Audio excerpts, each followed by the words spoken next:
In the present volume, all of Swamiji's thoughts and instructions on the subject of sex and celibacy have been gathered up from practice of Brahmacharya and elsewhere, and thoroughly edited with a view to offering the public, and especially to the younger generation, a working guide to the vital subject of sex sublimation. This has been done as an act of loving service to modern youth, who are often left groping in the dark by an irresponsible society. These days we often hear about juvenile delinquency, but this juvenile delinquency itself is the result of adult irresponsibility. The youth of the world craves for guidance which is often not forthcoming from the parents, teachers, or society. It is hoped that this book of Holy Master Swami Sivananda will fill the above-mentioned lacuna and offer the youth of the world the knowledge and guidance which they so richly deserve in a vital area which affects their physical, mental, ethical, and spiritual well-being. We pray that the blessings of the Holy Master may pour on all those who may chance to go through the following pages and open up a new chapter in their lives. May all be healthy, happy, and spiritually blessed. Dedicated to the youth of the world. Chapter 1. The Present-Day Degradation. There is a great illusion in front of man. It troubles him in the form of woman. There is a great illusion in front of woman. It troubles her in the form of man. Go wherever you like, Amsterdam, London, or New York. Analyze this world of phenomenal experience. You will find only two things: sex and ego. The sex instinct is the greatest urge in human life. Sex energy or lust is the most deep-rooted instinct in man. Sex energy entirely fills the mind, intellect, prana, senses, and the whole body. It is the oldest of the factors that have gone into the constitution of the human being. A man has 1,001 desires, but the central strong desire is the sexual desire. The fundamental desire is the brain. All hang on this simple basic desire. The desire for money, the desire for a son, the desire for property, the desire for houses, the desire for cattle, and other desires come later on. Because the whole creation of this universe is to be kept up, God has made the sexual desire very, very powerful. Otherwise, many Jivanmuktas would have cropped up quite easily, just as graduates from universities. It is easy to get university qualifications. It demands a little money, memory, intelligence, and a little strain. But it is an uphill climb to obliterate the sexual impulse. He who has completely eradicated lust and is established in mental brahmacharya is Brahman or God himself. This world is nothing but sex and ego. Ego is the chief thing. It is the basis. Sex hangs on the ego. If the ego is destroyed by the mind, more inquiry of who am I, the sex idea takes to its heels by itself. Man, master of his destiny, has lost his divine glory and has become a slave, a tool, in the hands of sex and ego on account of ignorance. Sex and ego are the products of avidya, or nescience. The dawn of knowledge of the self annihilates these two enemies of Atman, the two dacoits who are plundering the helpless, ignorant, little, false jiva, the illusory I. Man has degraded himself to a great degree by becoming the puppet of passion. Alas, he has become an imitative machine. He has lost his power of discrimination. He has sunk into the most abject form of slavery. What a sad state! What a lamentable plight indeed! If he wishes to regain his lost divine state and Brahmic glory, his whole being must be transformed. His sex desire must be completely transmuted by sublime divine thoughts and regular meditation. Transmutation of the sex desire is a very potent, efficacious, and satisfactory way to realize eternal bliss. The world is immersed in sex. Passion reigns supreme in all parts of the world. The minds of people are filled with sexual thoughts. The world is immersed in sex. The whole world is under a tremendous sexual intoxication. All are deluded and move in the world with perverted intellects. No thought of God, no talk of God. It is all fashion, restaurants, hotels, dinners, dances, races, and cinema. Their life ends in eating, drinking, and procreating. That is all. Men are swayed by lust. They lose their sense of righteousness and of time and place. They never discriminate between right and wrong. They lose all sense of shame. Read the history of the crimes: robbery, rapes, kidnapping, assaults, murders that come up for trial before the courts. Lust is at the root of all this. It may be lust for money or lust for carnal pleasure. Lust ruins life. Lust for strength, vitality, memory, love, faith, peace, wisdom, and devotion. Man, with his boasted intellect, has to learn lessons from birds and animals. Even animals have more self-control than men. It is only the so-called man who has degraded himself so much by indulgence. At the heat of sexual excitement, he repeats the same ignoble act again and again. He has not a bit of self-control. He is an absolute slave to passion. He is a puppet in the hands of passion. Like rabbits, he procreates and brings forth countless children to swell up the numbers of beggars in the world. Lions, elephants, bulls, and other powerful animals have better self-control than men. Lions cohabit only once in a year. After conception, the female animals will never allow the male animals to approach them till the young ones are weaned and they themselves become healthy and strong. Man only violates the laws of nature and consequently suffers from innumerable diseases. He has degenerated to a level far lower than that of animals in this respect. As a king is no king without a treasury, subjects, and an army. As a flower is no flower without fragrance. As a river is no river without water. So also, a man is no man without brahmacharya. Ahara, nidra, bhaya, and maithuna, food, sleep, fear, and copulation, are common to both animals and men. That which differentiates a man from an animal is dharma, viveka, and vikara shakti. Jnana and vikara can be secured only by the preservation of virya. If a man has not got these qualifications, he should really be reckoned as a veritable animal only. If lust, which is the source of all enjoyments in this world, ceases, then all worldly bondage, which has its substratum in the mind, will cease. Even the most virulent poison is no poison when compared to lust. The former defiles one body only, whereas the latter adulterates many bodies in successive births. You are a slave of passions and desires, emotions, and attractions. When are you going to rise up from this miserable state? Those persons who, in spite of the knowledge of the non-existence of happiness, both in the past and in the present, in the baneful objects of the world, do yet entangle themselves in them with their thoughts clinging to them, deserve the appellation of an ass, if not a worse one.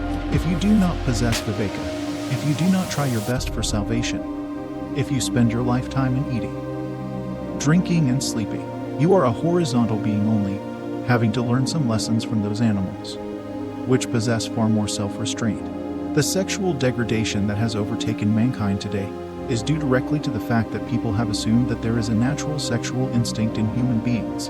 It is not so. The natural instinct is the procreative one. If men and women restrict sexual indulgence to procreation, then that itself is observance of brahmacharya. As this is found to be impossible in the vast majority of cases, total abstinence is enjoined on those who seek the higher values of life. As far as the sadhaka of burning mumukshutva is concerned, celibacy is a sine qua non, as he cannot afford to waste his vital energy at all.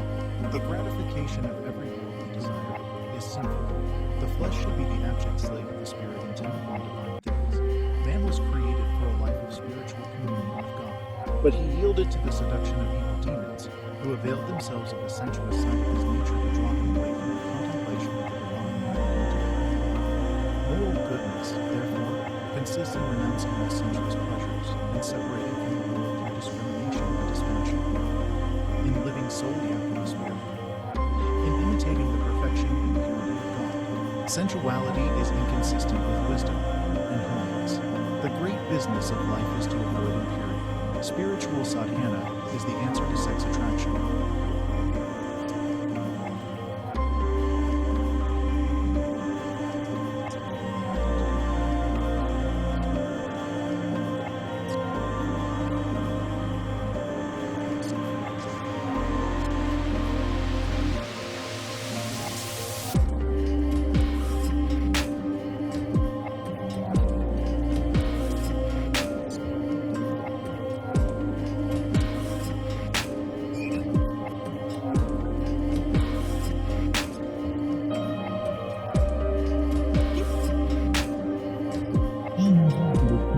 To eradicate this dire disease should be initiated and put through. All people should be made fully conversant with the different methods that will help them to root out the dire enemy, lust. If they fail in one method, they should take recourse to another. Lust is a brutal instinct in unregenerated men. One should be ashamed to repeat again and again the sensual acts when one is fully aware that the goal of life is self-realization through the attainment of purity and the practice of constant meditation. An objector may say that these topics should not be dealt with openly, but should rather be talked about secretly. This is wrong. What is the use of hiding things? Hiding a thing is a sin. In these days of modern culture and new civilization, in this era of scientific advancement, these lines may not be relished by some people. They may remark that some of the terms are jarring, revolting, offending and indecent and will not suit the people of refined tastes. They are entirely mistaken. These lines will produce a very deep impression in the minds of thirsty aspirants who are longing for liberation. Their minds will be entirely changed. There is no real spiritual culture amongst the people of modern society. Etiquette is mere show. Everywhere you can see much show, hypocrisy, pretended politeness, meaningless formalities and conventions. Nothing emanates from the core of the heart. The utterances of the Mahavakyas of the sages and the valuable teachings of the scriptures will not produce any impression in the minds of passionate, worldly-minded persons. They will be like seeds thrown in rocky soil. They will be like pearls thrown before swine. If one clearly understands the serious damage that comes through an impure life and determines to attain the goal of life by leading a pure life, he must keep his mind busily engaged in divine thoughts, concentration, meditation, study and service of humanity. Lack of spiritual sadhana is the main cause for all sexual attractions. Mere theoretical abstention from sensuality will not bring you good results. You must mercilessly cut off all formalities in social life and live a pious life free from the business of worldly existence. Leniency to internal lower tendencies will range you in the region of suffering. Excuse will be of no use in this respect. You must be sincere in your quest for the sublime life of spirituality. Half-heartedness will leave you in your old state of misery. Wake up, friends, from this mire of illusory samsara now. Passion has wrought great havoc in you as you are drowned in a video.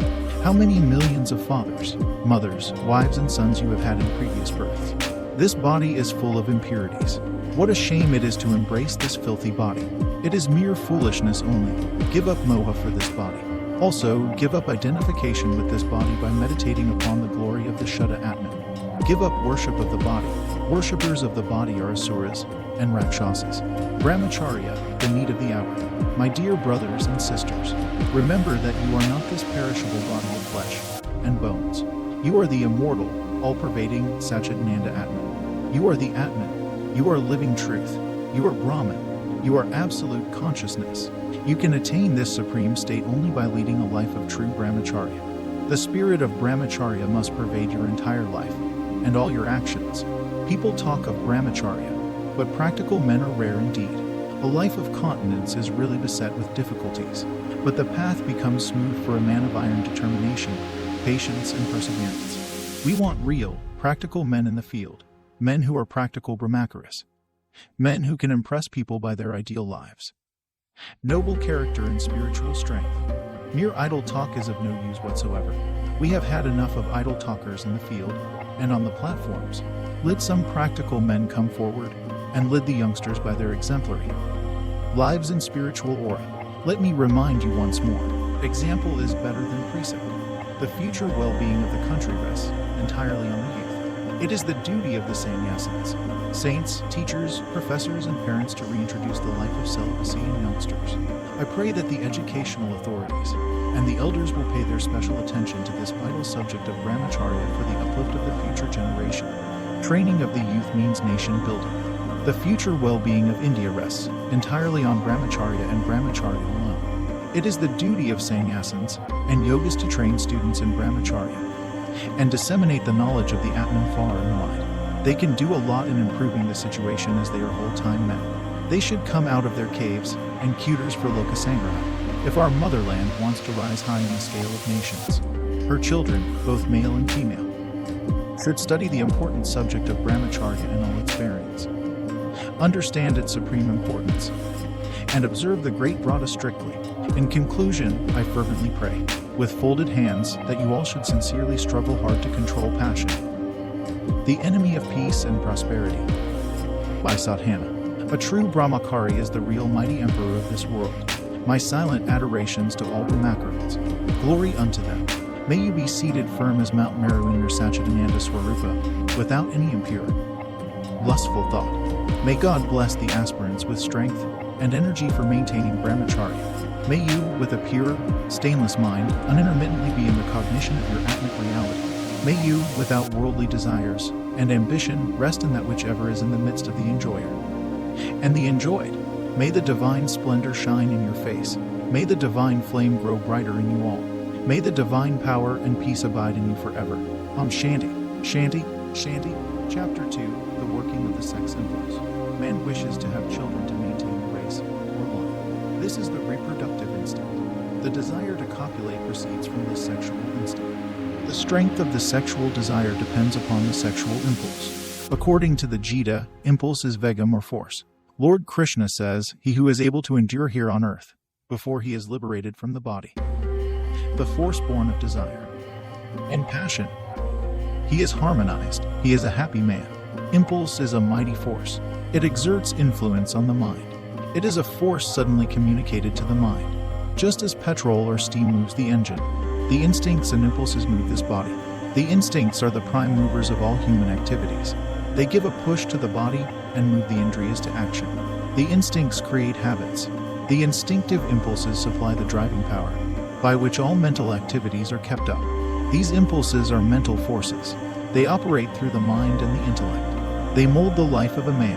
The mystery of life lies in them. The attraction towards women and men is born of ragas. That unknown attraction and happiness in their company is the seed of the sex impulse. This attraction, which is like a bubble in the beginning, later on assumes the form of a formidable, uncontrollable wave of strong passion or sexual appetite. Beware, generate the spiritual wave of devotion through japa, satsanga, meditation and vikara, and kill this attraction in the bud. You must understand the psychological working of the sex impulse. When there are itches on the body, mere scratching of them is a pleasure. The sex impulse is only a nervous itching. The satisfaction of this impulse begets a delusive pleasure, but it has a disastrous effect on the spiritual well-being of the person. The flowery bow of Cupid. Lust is powerful. It carries a flowery bow equipped with 5 arrows, namely, Mohana, Stambana, Unmadana, Soshana and Tapana, fascination, stupefaction, intoxication, emaciation and burning. 1 arrow causes fascination in young men when they see a beautiful form. Another arrests their attention. The 3rd intoxicates them. The 4th arrow causes intense attraction towards the form. The 5th arrow inflames and burns their heart. It pierces their cardiac chambers deeply. No one on this earth, nay, in all the 3 worlds, has the power to resist the potential influence of these arrows. These arrows pierced even the heart of Lord Shiva and many rishis of yore. Cupid directly shoots an arrow through the bewitching eyebrows and piercing glances of a young lady. Moonlit night, scents and perfumes, flowers and garlands, sandal paste, meat and liquor. Theaters and novels are his mighty weapons to delude the passionate young men. Reason and discrimination take to their heels the moment their hearts are filled with burning passion. They all become absolutely blind. Cupid makes intellectual persons, great orators, ministers and research scholars, doctors and barristers, as pleasure deer or pet dogs in the laps of young ladies. Cupid knows his strength. Cupid reigns supreme everywhere. He penetrates the hearts of all. He knows how to tickle their nerves. Within the twinkling of an eye he destroys reason, discrimination and understanding by simply inflaming the passion of young men. The samskaras in the subconscious mind. A sexual act produces a samskara, or impression in the subconscious mind or chitta. This samskara raises a vritti, or thought wave in the mind, and the vritti again causes a samskara. Enjoyment thickens the vasanas. Through memory and imagination, a revival of the sexual desire comes in. Remembrance of the image of a woman unsettles the mind. When a tiger has once tasted human blood, it always runs to kill human beings. It becomes a man-eater. Even so, when the mind has once tasted sexual pleasures, it always runs after women. From the bed of samskaras and vasanas in the mind remains called or imagination is sweetly remembered. Then comes attachment. Along with imagination, emotion and impulse manifest. Emotion and impulse exist side by side. Then comes sexual irritation, craving, burning. The irritation and burning in the mind percolate into the physical body, just as the water inside a pot percolates into the surface of the pot. If you are very vigilant, you can drive off the bad imagination in the very beginning itself, and avert the impending danger, even if you allow the thief imagination to enter the first gate. Keep a careful watch at the second gate when the sexual irritation manifests. You can stop the burning now. You can stop also, easily, the strong sexual impulse from being transmitted to the indriya itself. Draw the sex energy up towards the brain. Divert the mind. Chant Om or any other mantra with concentration. Pray, meditate. If you still find it difficult to control the mind, immediately seek satsanga and do not. When the strong impulse manifests, suddenly it is transmitted to the body.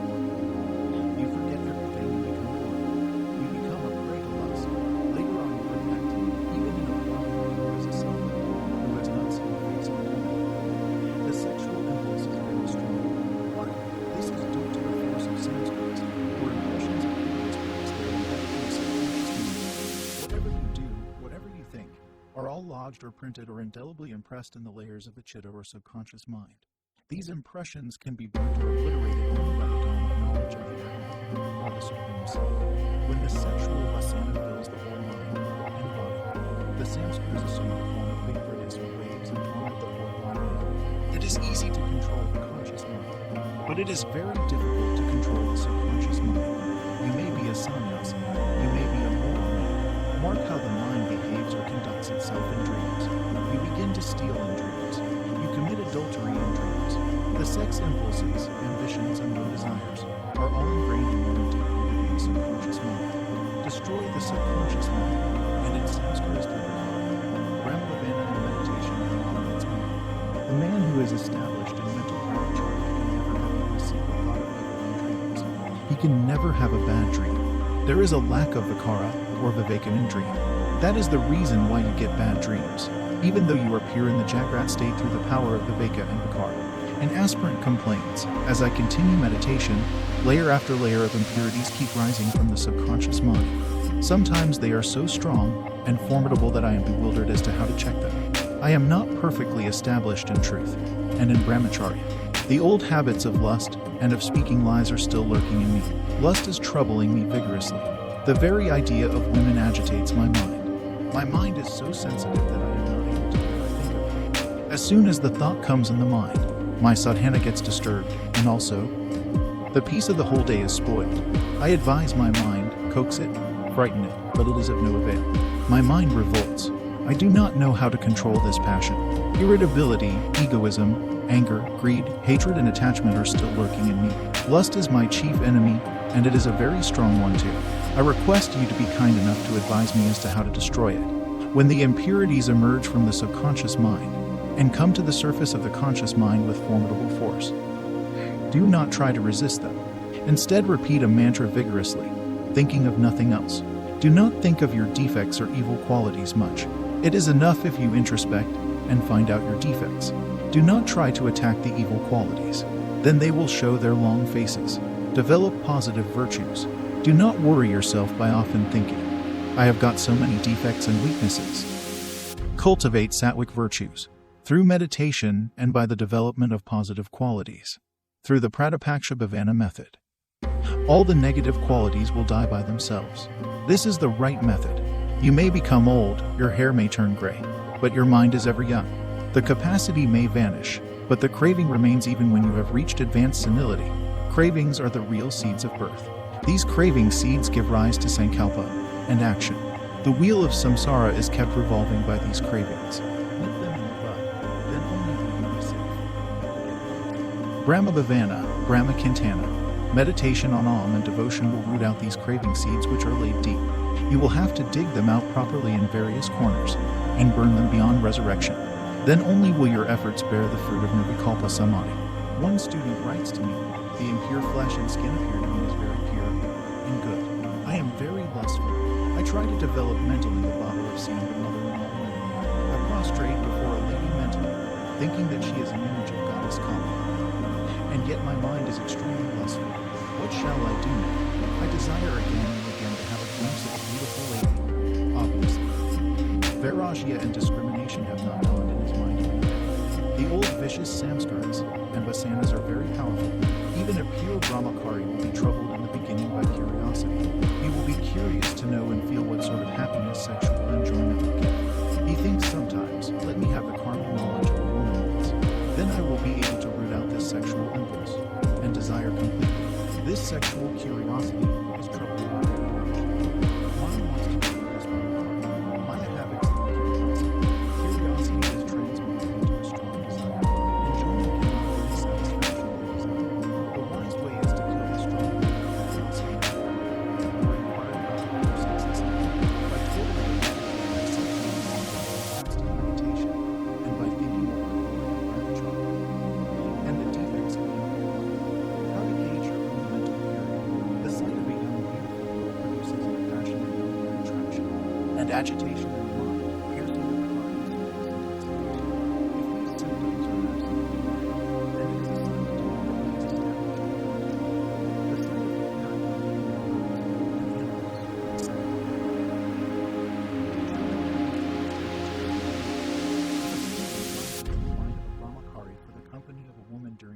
availment.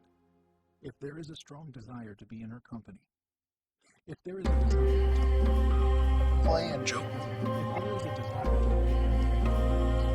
look at her and if there is a desire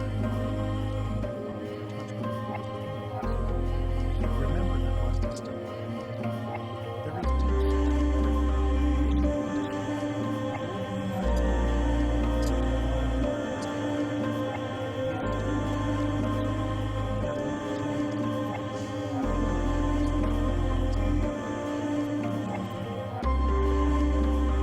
One's purity can be gauged by one's experiences in dream. If one is entirely free from any sexual thought in dreams, he has reached the climax of purity. Self-analysis and introspection are indispensable requisites to determine the state of one's mind. A Jnani will have no wet dreams. He who is established in Brahmacharya will not get even a single bad dream. Dream serves as a criterion to judge our mental state or the degree of our mental purity. If you do not get impure dreams, you are growing in purity. The very idea of sex should vanish from the mind. Sukadeva had this experience. He left his home and roamed about the world at large, stark naked. The separation was very painful for his father, Vyasa.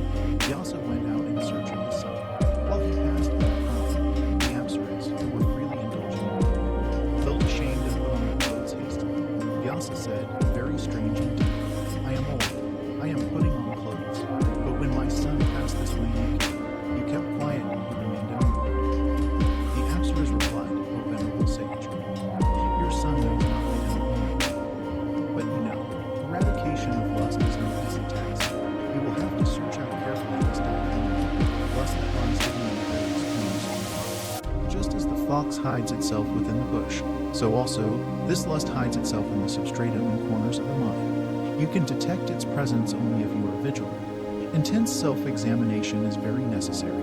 Just as powerful enemies can be conquered only if you attack them from all sides, so also, you can keep the powerful senses under control only if you attack them from all sides.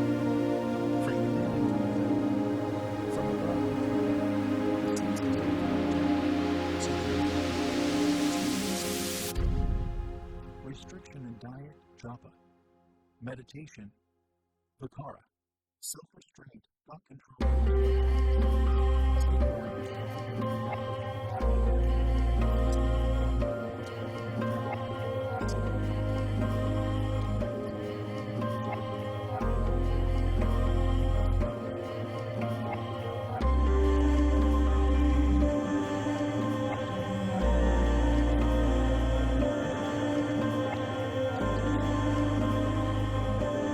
Eternal vigilance.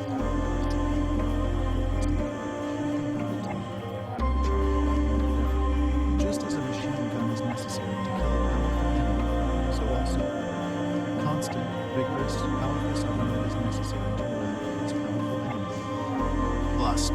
You must not be puffed up with pride for your little achievement in celibacy. If you are put to the test, you will hopelessly fail. You must be ever conscious of your shortcomings, and you must constantly strive to get rid of them. The highest effort is necessary. Then only will you have sanguine success in this direction. It is easy to tame a wild tiger, or a lion or an elephant. It is easy to play with a cobra. It is easy to walk over fire. It is easy to devour fire and drink the waters of the ocean. It is easy to uproot the Himalayas. It is easy to get victory in the battlefield. But it is difficult to eradicate lust. Right from the earlier stages of evolution, the instinct therefore, despite all efforts to control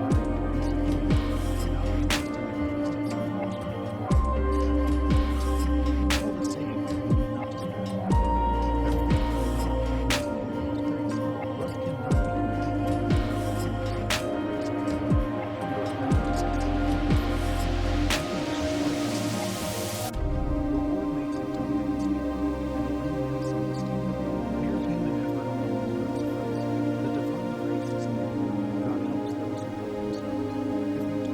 self-surrender. Mother herself does the sadhana. Regular meditation and japa of a mantra. Sattvic diet, satsanga. Study of religious books. Vikara and seclusion for as much as practical will entirely annihilate lust, however powerful the old samskaras and vasanas may be. The positive always overcomes the negative. You need not be discouraged at any rate. Plunge yourself seriously into meditation. Kill this Mara and come out victorious in the struggle. Shine as a brilliant yogi. You are the ever-pure Atman. Feel this.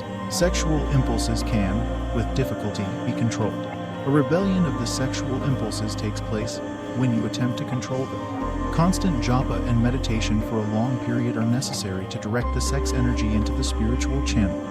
Complete sublimation of the sexual energy into Oya Shakti is necessary. Then only are you perfectly safe. Then only will you be established in samadhi. Extreme patience, constant vigilance, perseverance, and rigorous sadhana are necessary to eradicate the sexual impulses and attain perfect purity in thought, word, and deed. Brahmacharya or purity can be attained only through constant striving. It will not be achieved in a day or a week. Lust is doubtless very powerful. It is your deadly enemy, but your most powerful friend is the name of the Lord. It will destroy lust from its very root. So always recite and sing his name. Yogic practices, meditation, and so on will attenuate or thin out the sexual desire to a very great extent. But self-realization alone can completely destroy or burn the sexual desire. And the samskaras in toto. As the Bhagavad Gita rightly points out, the objects of the senses turn away from the abstinent man, leaving the longing behind. But this longing also turns away after he attains self-realization. The sex urge is a creative force. Unless you are inspired by spiritual ideals, it is difficult to keep the sexual instinct in check. Direct the sex energy to the higher spiritual channels. It will be sublimated. It will be transformed into divine energy. Complete eradication of lust, however, needs both personal effort and God's grace. Chapter 3: Intensity of the cravings in different persons. Passion is a very strong desire. A mild desire becomes a strong passion by frequent repetition or frequent enjoyment. In a broad sense, passion means any strong desire. There is passion for service to the country and patriots. There is passion for God realization in first-class aspirants. In some people, there is a strong passion for novel reading. There is passion for reading religious books. But generally, in common parlance, passion means lust or a strong sexual appetite. This is a physical craving for sexual or carnal gratification. When any sexual act is repeated very often, the desire becomes very keen and strong. The sexual instinct or the reproductive instinct in man involuntarily prompts him to engage in sexual acts for the preservation of his species. Passion is the instinctive urge for externalization through self-preservation and self-multiplication. It is the diversifying power, which is directly opposed to the force that moves towards the integration of being. Passion is an effect or product of avidya. It is a negative vikara in the mind. The Atman is ever pure. The Atman is Vimala or Nirmala or Nirvikara. It is Nitya Sutta. Avidya Shakti has taken the form of passion for keeping up the Leela of the Lord. You will find in the chant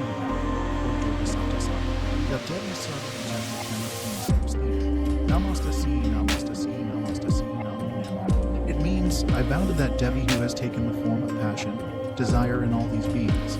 Even Brahma, the creator, does not know the exact seat wherein passion lies. In the Bhagavad Gita, you will find it mentioned that the senses, the mind, and the buddhi are the seats of passion. The pranamaya kosha or the vital sheath is another seat. Desire is all. Every cell, every atom, every molecule, every electron is charged with passion. There are undercurrents, cross-currents, intercurrents, and submarine currents in the mighty ocean of passion. You must completely annihilate each one of them. You must completely destroy passion in all places.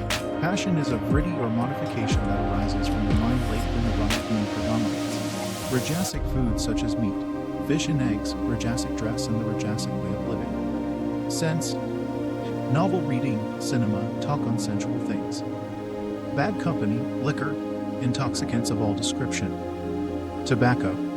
All these excite passion. Passion in children, the youth, and the aged. Passion is in a seed state in young boys and girls. It does not give them any trouble. Just as the tree is latent in the seed, so also passion is in a seed state in the minds of children. When young men and women reach adolescence, this passion becomes troublesome. Men and women become slaves to passion. They become helpless.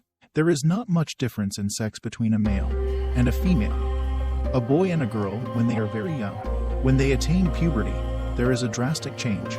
Feelings, gestures, body, gait, talk, look, movements, voice, qualities, and demeanor change altogether. The whole mango tree, with all its branches, leaves, and fruits, is contained in a subtle form in the seed. It takes time for manifestation. Even so, the vasana of lust lurks in the mind when you are a boy, manifests at 18. Fills the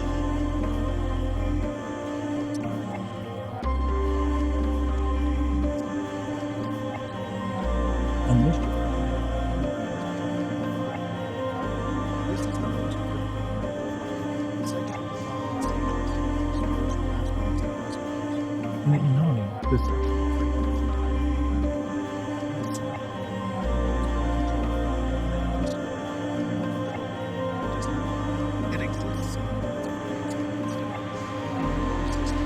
He yields to it helplessly on account of his weak will and lack of firm resolution.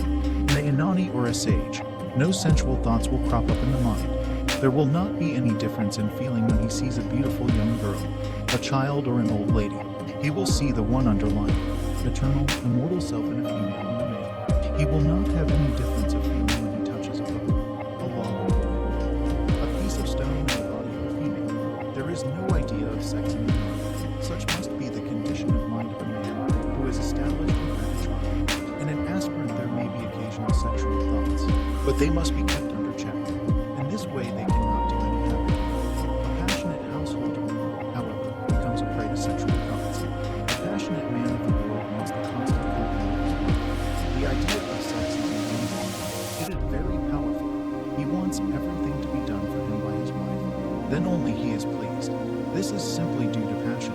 After the death of his wife, he never relishes his food, even when it is prepared by expert cooks. Such persons are thoroughly unfit for the spiritual life. When a man feels disgust for the company of a woman and cannot tolerate her company, it is a sign to show the awakening of vairagya in him. If you keep lemon juice or tamarind juice in a golden cup, it is not spoiled or tainted. If you keep it in a brass or a copper vessel, it gets spoiled and becomes poisonous.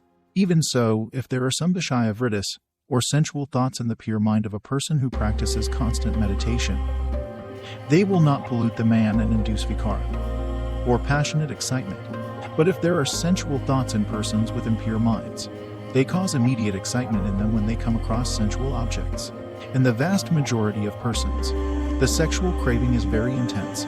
They have got extreme sexual hankering. In some, the sexual desire occasionally comes, but passes off quickly. There is mere agitation only, of a simple nature in the mind. By the proper method of spiritual sadhana, this also can be completely eradicated. Lust in men and women. Though a lady appears to be gentle and soft, yet she becomes rude, rough, and distinctly masculine when she becomes angry. The feminine grace vanishes when she comes under the influence of wrath, indignation, fury, and resentment. Have you ever seen women fighting in the streets? Women are more jealous than men. They have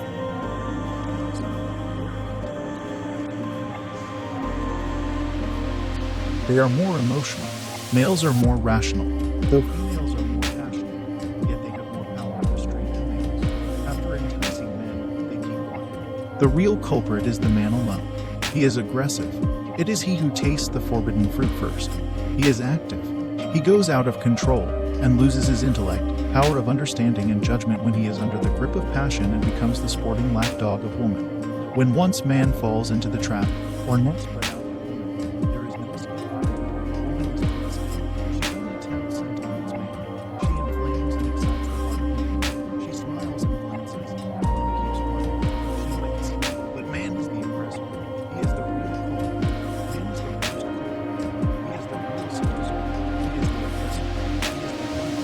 All women would have become spiritual goddesses had it not been for this violent nature of man. He must be corrected and moved first. He has not got so much self-restraint as women have. Women are 8 times more passionate than men, but possess 8 times more strength of control over the sexual impulses, or the sexual urge. This is the weakness of man, though he may be physically and intellectually more powerful than a woman. Women flatter, coax, and cajole you. They are experts in the art of blandishment. They have made you a slave by their winning expressions, actions, youthful charm, coquettish glances, gestures, and smile. A considerable portion of your life has been wasted pursuing the phantoms of flesh.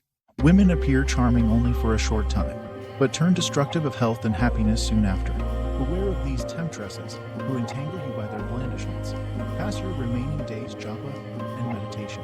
The scorpion has the venom in its tail, the cobra in its fangs, the mosquito in its saliva, and the scandal moth in its tongue. Woman has poisoned arrows in her eyes.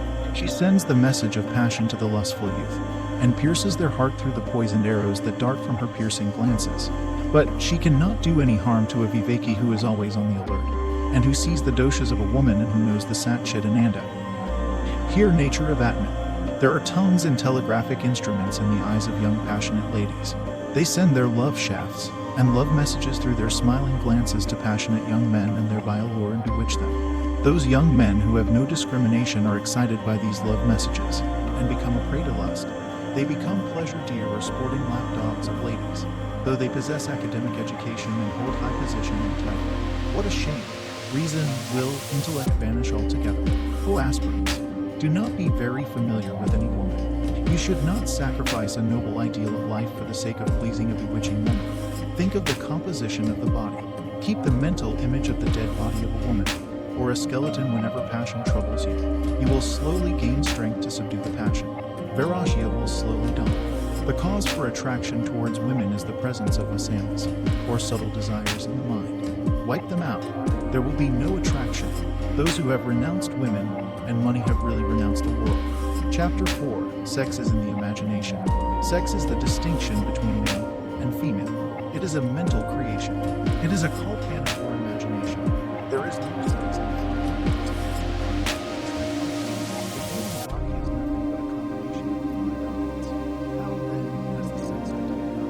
The sex idea it is a notion. The sex idea is deep-rooted. Man can never think that he is a female. A female can never think that she is a male. For a liberated sage, this world is full of Brahman only. For a passionate man, this world is full of woman. He falls in love with a wooden post if it is wrapped in a silken gown, or a beautiful cloth with attractive borders and a petticoat. Passion is a terrible curse. When a man is under the influence of passion, excitement and the sex impulse are forced to destroy his understanding and reason, overwhelm his mind and make him utterly helpless. A householder who has rightly understood the magnitude of the sufferings of samsara tries to get rid of the samsaric life, whereas a bachelor full of passion imagines that he is very miserable on account of the absence of a wife and children and tries to get married. This is Maya. This is a mental trick. Beware, a passionate bachelor is ever thinking, when can I live with a young wife? A dispassionate householder in whom Viveka has dawned is ever thinking, when can I disentangle myself from the clutches of the household and retire to an ashram for contemplation on the Atman? You must think over the difference. Thousands of young graduates and young doctors come to me with earthen pots in their hands, attired in orange-colored robes, in quest of a place for deep meditation and practice of spiritual cultivation. And some young research students in science, and some Rajakumars go to Punjab in Kashmir in silk suits with stiff collars and ties in search of girls for marriage.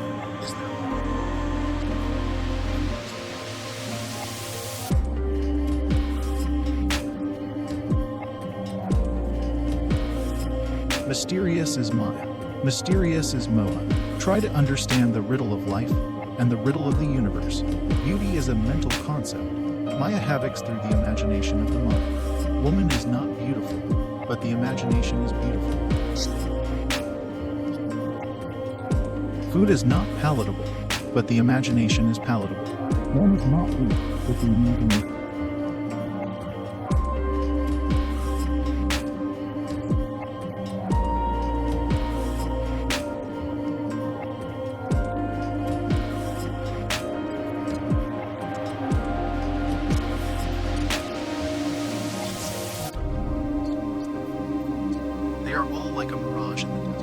What is beautiful for you is ugly for another. Beauty and ugliness are relative terms. Beauty is only a mental concept. It is only a mental projection. It is only a civilized man who talks much of the symmetry of form, good features, graceful gait, elegance of manners, and graceful form. The uncivilized have no idea of all these things. Real beauty is in the self only. Beauty resides in the mind and not in the objects. Mango is not sweet. The idea of mango is sweet. It is all vritti. It is all mental deception, mental conception, mental creation, mental shrishti. Destroy the vriddy, beauty vanishes. The husband stretches his own idea of beauty over his ugly wife and finds her very beautiful through passion. Shakespeare has rightly expressed this in his Midsummer Night's Dream. Cupid is painted blind. It finds Helen's beauty in the brow of Egypt.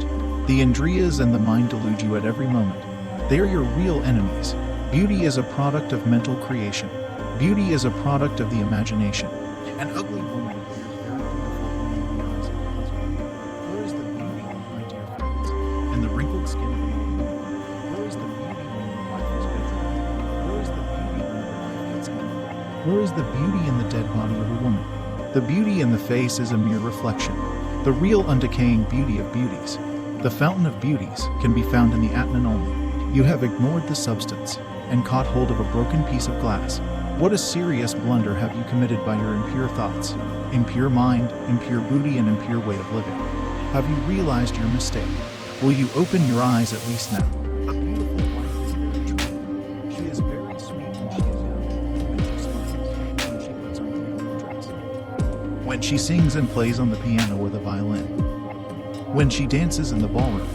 But she is horrible to look at when she loses her temper, when she quarrels with her husband for not getting silk saris and gold necklaces, when she suffers from acute abdominal colic or some such disease, and when she becomes old. For a few years, nature bestows on woman her gift of special beauty, charm, and elegance in order that she may capture the hearts of men. Beauty is skin deep only. It will soon fade, the hair will become gray, and the skin will soon be filled with wrinkles. The tailor, the weaver, the embroiderer, the toilet maker, and the goldsmith make us beautiful for a few seconds. Man, in his excitement, infatuation, and delusion, forgets this point. This is Maya. Never trust this Maya. Beware. Oh man, wake up. Find out the beauty of beauties, which is within you, which is your innermost self. Oh woman, sing like Mira and Virgin in this night. Have you ever paused and considered what constitutes the ladies who excite lust in you? A bundle of bones, flesh, blood, urine, fecal matter, pus, perspiration, phlegm, and other dirt. Will you allow such a bundle to become the master of your thoughts? Will you exchange your birthright of eternal peace and happiness for such a fleeting, filthy mess of pottage? Shame on you! Were your will, your reason, and your discrimination given to you only for such an inglorious end? Have you not heard and seen that physical beauty is only skin deep and at the mercy of every passing accident, illness, and year? Misleading descriptions of a woman's beauty. Poets have exaggerated the beauty of ladies. They are misguided persons who put young men on the wrong path. Descriptions like damsels with bewitching eyes, face like the moon, rosy cheeks, and haughty lips are false and imaginary. Where is the beauty in the dead body, in old women and sick ladies? Where is the beauty when a lady is infuriated? You are aware of this, and yet you cling to their bodies. Are you not confirmed fools? This is due to the force of Maya. How mysterious is the power of Maya and Moa. The beauty of a woman is false, artificial, and decaying. Real beauty is undecaying and eternal. The Atman is the source of all beauties. His beauty is everlasting and undecaying. It is ornaments, silken clothing with fanciful borders, dressing of the hair with golden hairpins, flowers, application of powder to their faces, lipstick to the lips, and unguent to their eyes that lend a temporary decoration and artificial glittering to the women. Deprive them of their face powders, their ornaments, and gaudy dress, and ask them to wear a simple white cloth without any border. Where is the beauty now? The beauty of the skin is only a delusion. Poets describe in their fanciful, passionate moods that honey flows from the lips of a young, beautiful lady. Is this really true? What do you actually see? The stinking pus from the sockets of the teeth that are affected with dreadful pirogue, the nasty and abdominal sputum from the throat, and foul.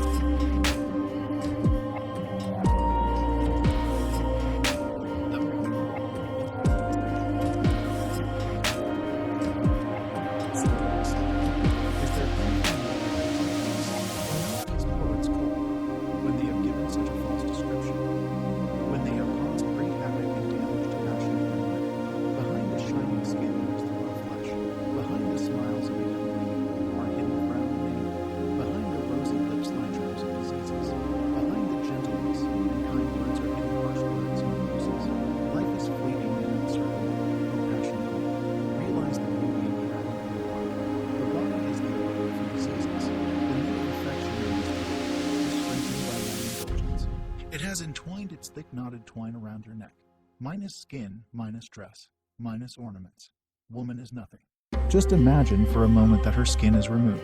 You will have to stand by her side with a long stick to drive away crows and vultures. Physical beauty is superficial, illusory, and fading. It is skin deep. Do not be deluded by external appearances. It is the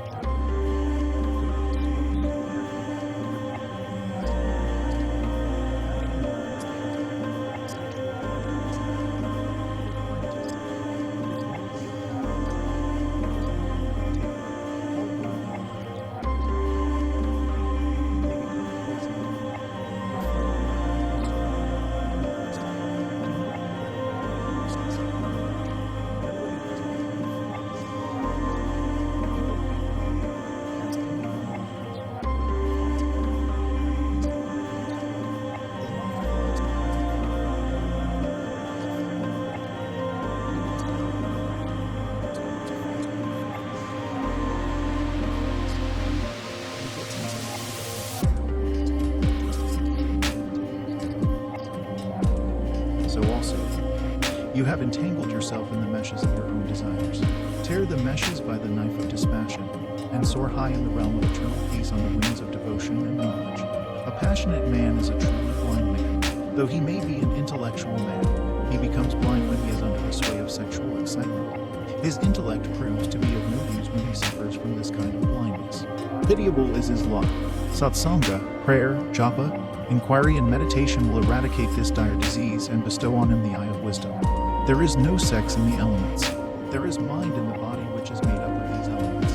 There is kalpana in the mind, and that kalpana or desire for lust is sex desire. If you kill this mind, which is a bundle of desires, you kill lust in everything. Kill that kalpana, you will have no lust. You have killed lust. The sex idea is a mental creation. The whole maya or avidya is nothing but the body idea, or the sex idea. The whole spiritual sadhana is calculated to destroy this one idea. The extinction of this one idea alone is moksha. Chapter 5. The disastrous effects of sexual indulgence. The most devitalizing and demoralizing of pleasures is the sex pleasure. Sensual enjoyment is attended with various defects. It is attended with various sorts of sins, pains, weaknesses, attachments. Slave mentality. Weak will, severe exertion and struggle, craving and mental restlessness. Worldly persons never come to their proper senses, although they get severe knocks, kicks and blows from different corners. The strolling street dog never stops from visiting the houses, even though it is pelted with stones every time. Eminent doctors of the West say that various kinds of diseases arise from the loss of semen. Particularly in young age, there appear boils on the body, acne or eruptions on the face, blue lines around the eyes, absence of beard, sunken eyes, pale face with anemia, loss of memory, loss of eyesight, short-sightedness, discharge of semen along with urine, enlargement of the testes, pain in the testes, debility, drowsiness, laziness, gloominess, palpitation of the heart, dyspnoea or difficulty in breathing, phthisis, pain in the back, loins, head and joints, weak kidneys, passing urine and sleep, fickle-mindedness, lack of thinking power, bad dreams, wet dreams, and restlessness of mind. Mark carefully the evil after effects that follow the loss of seminal energy. Persons are physically, mentally, and morally debilitated by wasting the seminal power on so many occasions for nothing. The body and the mind refuse to work energetically. There is physical and mental lethargy. You experience much exhaustion and weakness. You will have to take recourse to drinking, to eating fruits and aphrodisiac confections, to make good the loss of energy. Remember that these things can never repair the loss completely. Once lost is lost forever. You will have to drag on a dreary, cheerless existence. Bodily and mental strength gets diminished day by day. Those who have lost much of their vigor become very irritable. Little things upset their minds.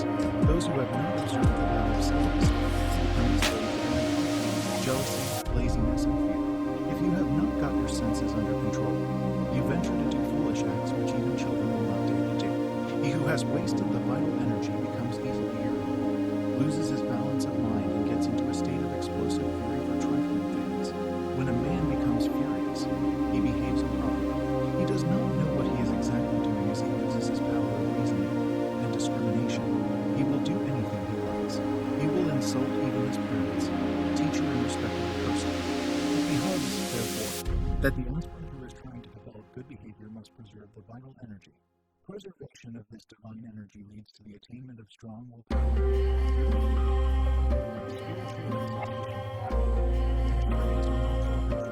Excessive sexual intercourse drains the energy enormously. Young men do not realize the value of the vital fluid. They waste this dynamic energy by immoderate copulation. Their nerves are tickled much. They become intoxicated. What a serious blunder they commit. It is a crime that demands capital punishment. They are slayers of the animal. When this energy is once wasted, it can never be recouped by any other means. It is the most powerful energy in the world. One sexual act shatters completely the brain and the nervous system. People foolishly imagine that they can recover the lost energy by taking milk, almonds, and mackerel bomb. This is a mistake. You must try your level best to preserve every drop, although you are a married man. Self-realization is the goal. The energy that is wasted during one's sexual intercourse is tantamount to the energy that is spent in physical labor for 10 days, or the energy that is utilized in mental work for 3 days. Mark how precious is the vital fluid. See, do not waste this energy.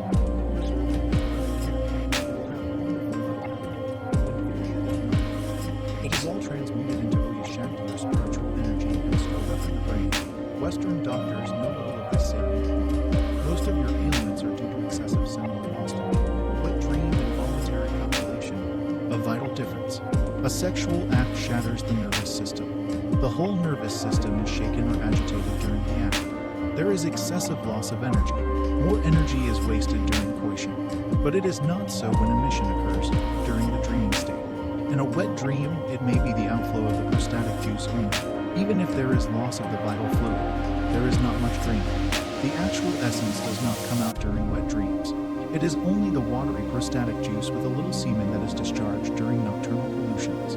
When nocturnal emission takes place, the mind which was working in the inner astral body suddenly enters the physical body vehemently in an agitated condition. That is the reason why emission takes place suddenly. The night discharge may not stimulate the sexual desire, but a voluntary copulation, in the case of a sincere aspirant, is highly detrimental to his spiritual progress. The samskara created by the act will be very deep, and it will intensify or strengthen the force of the previous samskaras that are already embedded in the subconscious mind and will stimulate the sexual desire. It will be like pouring ghee in the fire that is slowly getting extinguished. The task of obliterating this new samskara will be an uphill work. You should completely give up copulation. This mind will try to delude you in a variety of ways by giving wrong counsel. Be on the alert. Do not hear its voice, but try to hear the voice of the conscience, or the voice of the soul, or the voice of discrimination. Youth with bloodless faces. A good lot of energy is wasted during copulation. Bad memory, premature old age, impotence, various sorts of eye diseases, and various nervous diseases are attributable to the heavy loss of this vital fluid. It is greatly shocking indeed to see many of our youth walking with tottering steps, with pale, bloodless faces owing to loss of this vital fluid, instead of jumping hither and thither with agile, nimble steps with vigor and vitality like the squirrel. Some people are so passionate and weak that even the thought or sight or touch of a woman causes discharge of semen. Pitiable is their lot. What do we see in these days? Boys and girls, men and women, are drowned in the ocean of impure thoughts, lustful desires, and little sensual pleasures. It is highly deplorable indeed. It is really shocking to hear the stories of some of these boys. Many college boys have personally come to me and narrated their pitiable lives of gloom and depression brought about by heavy loss of semen resulting from unnatural means. Their power of discrimination has been lost owing to sexual excitement and lustful intoxication. Why do you lose the energy that is gained in many weeks and months for the sake of a little momentary sensual pleasure? Chapter 6. The Value of Semen. My dear brothers, the vital energy, the virya that supports your life, which is the prana of pranas, which shines in your sparkling eyes, which beams in your shining cheeks, is a great treasure for you. Remember this point well. Virya is the quintessence of blood. One drop of semen is manufactured out of 40 drops of blood. Mark here how valuable this fluid is. A tree draws the essence or rasa from the earth. This essence is circulated throughout the tree, its twigs, branches, leaves, flowers, and fruits. The shining colors and life in the leaves, flowers, and fruits are due to this rasa. Similarly, the virya that is manufactured by the cells of the testes out of the blood gives color and vitality to the human body and its different organs.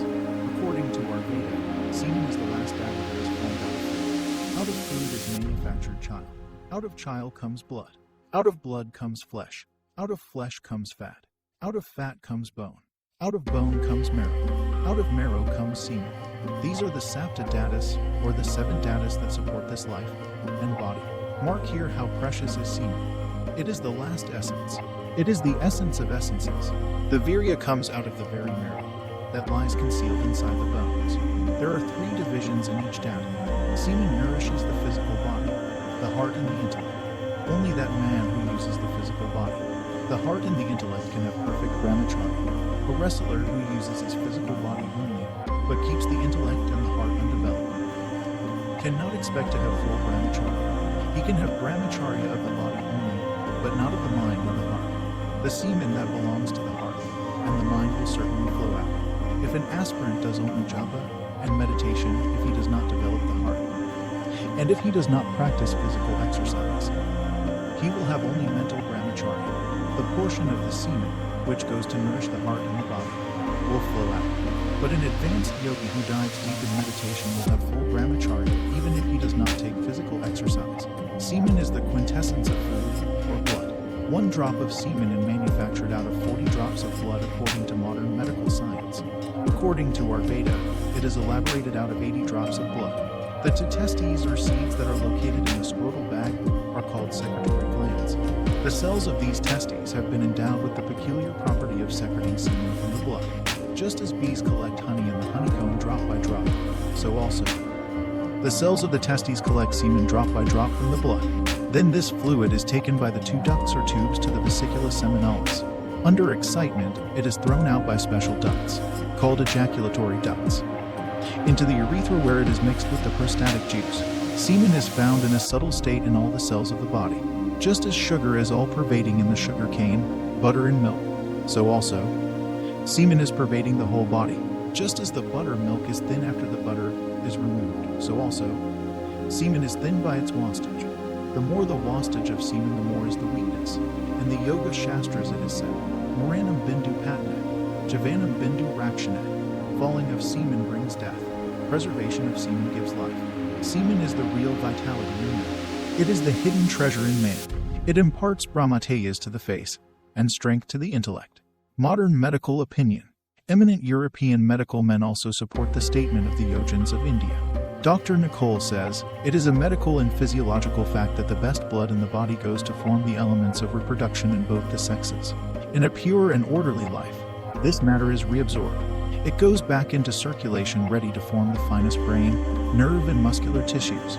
This vital fluid of man carried back and diffused through his system makes him manly, strong, brave and heroic.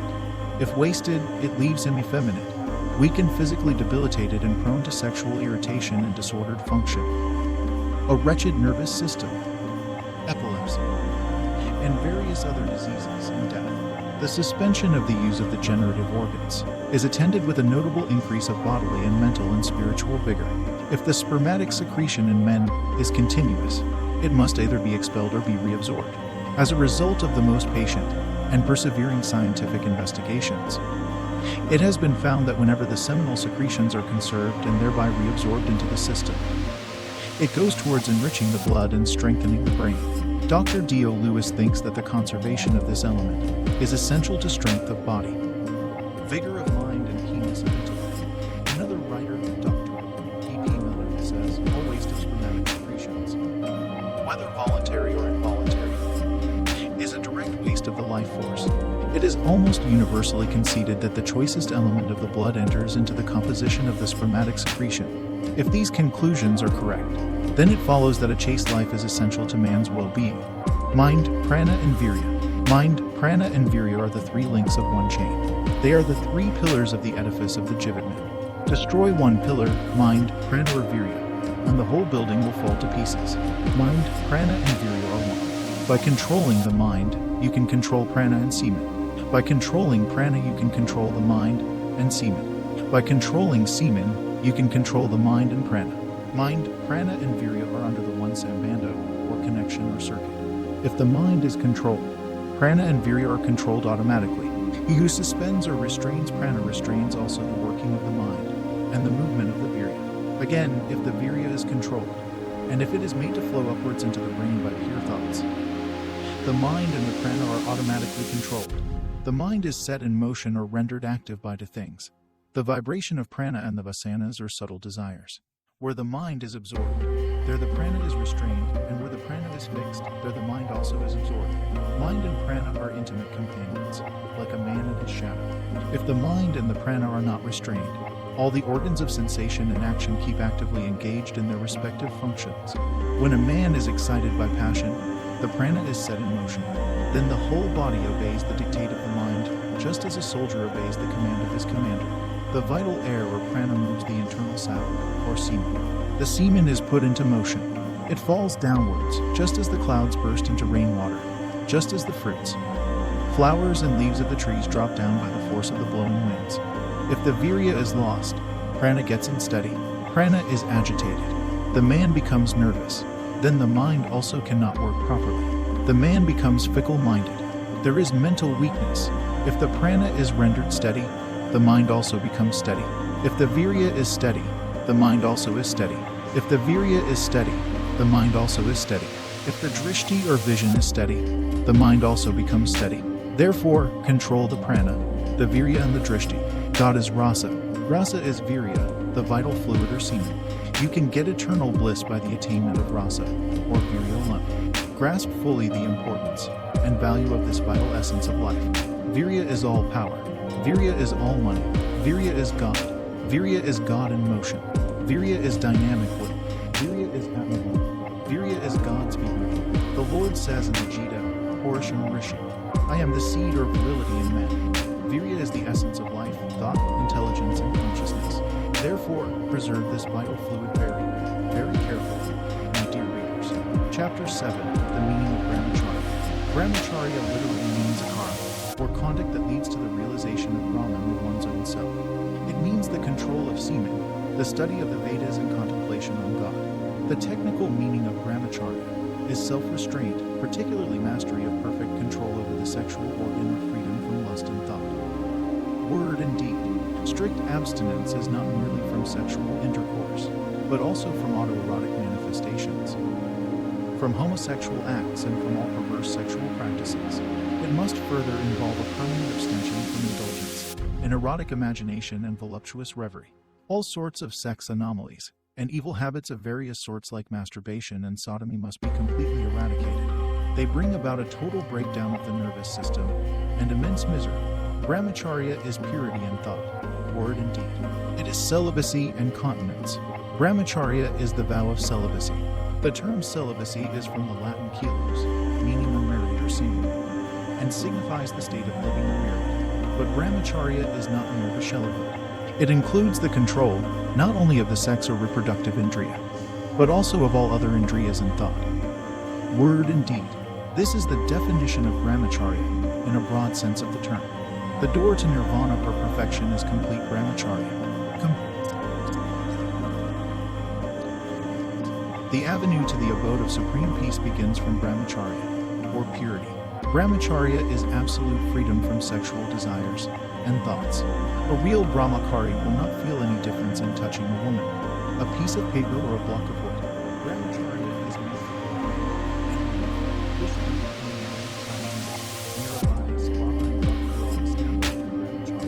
mere control of the animal passion constitutes Brahmacharya.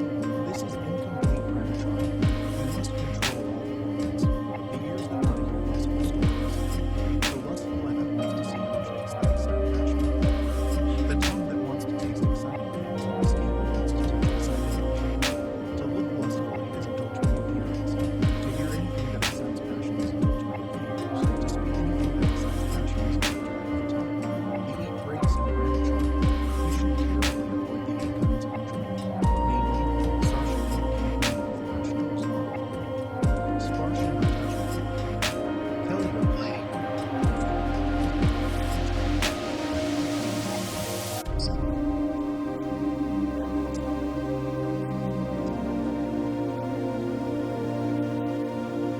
These 8 kinds of enjoyment are ignorance of purpose. So,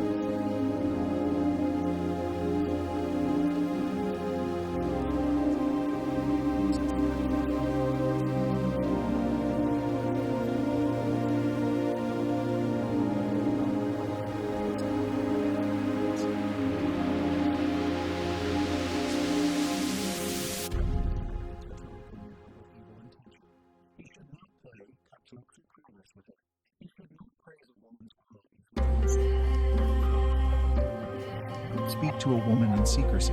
He should not think of women at all. He should not have a carnal desire to have sexual enjoyment. A brahmachari should, without fail, avoid sexual intercourse. If he breaks any of the above rules, he violates the vow of brahmacharya. Though the first 7 kinds of mythuna do not cause the actual loss of semen, yet the semen is separated from the blood and it tries to escape when opportunity arises, either in dreams or in other ways. In the first 7 kinds, man enjoys mentally. Aspirants should not indulge in talk about sex. They should not think about ladies. Bring the image of your Ishtadevata into your mind if the thought of a woman crops up. Repeat the mantra for yourself.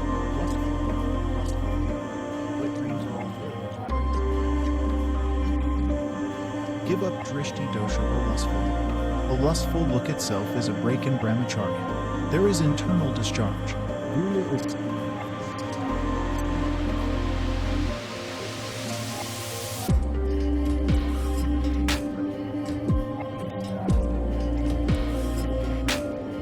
Mental brahmacharya. It is very necessary that you should be pure in mind if you wish to be a brahmachari.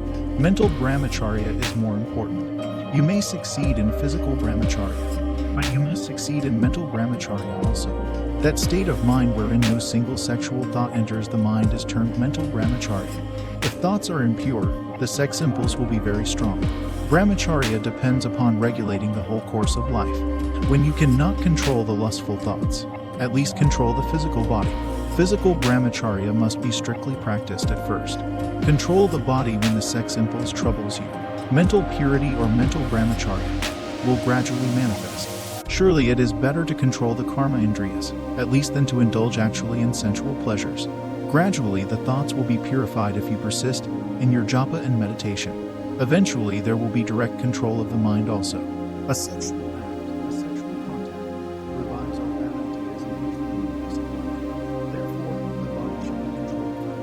physical brahmacharya must be maintained first. Then only you can achieve mental purity and mental brahmacharya. You may be able to stop copulation for months and years, but there should not be any sexual craving or attraction for women. Evil thoughts also should not arise when you look at a woman, when you are in the company of women. If you succeed in this direction, then you are established in perfect brahmacharya. You have crossed the danger zone. Thought is the real action. An evil desire is tantamount to adultery. The desire is more than the act. But there is a great deal of difference between the actual shooting of a man and thinking to shoot a man. Between actual copulation and thinking to have intercourse with a woman. Philosophically speaking, thinking to shoot a man or thinking to have copulation is the real act. Even if there is a single impure sexual thought in the mind, you can hardly expect to have strict mental brahmacharya. You cannot then be termed as Urgaretas, or one in whom the seminal energy flows upwards towards the brain for being stored up as Oya Shakti. There is a tendency for the semen to flow downwards, even if there is a single impure thought. The state of mental brahmacharya is kept up against temptations. The semen.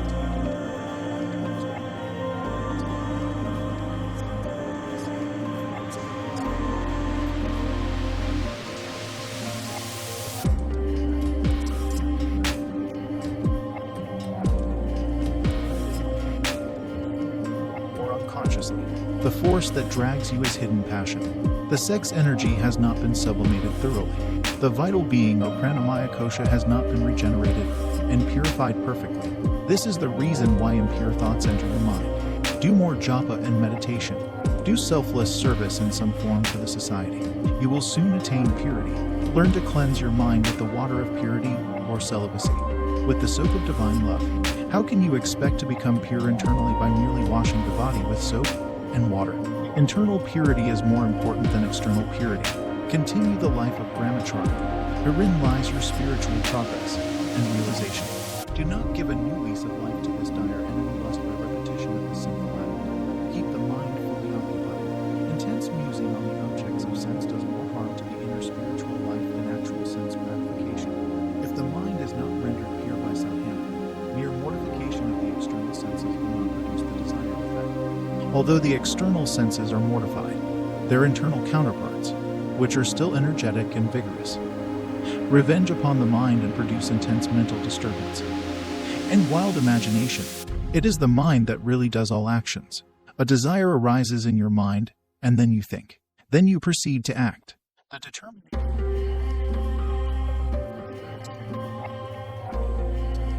Therefore, do not allow the sexual thoughts to enter the mind. No space is empty at any time. This is the law of nature.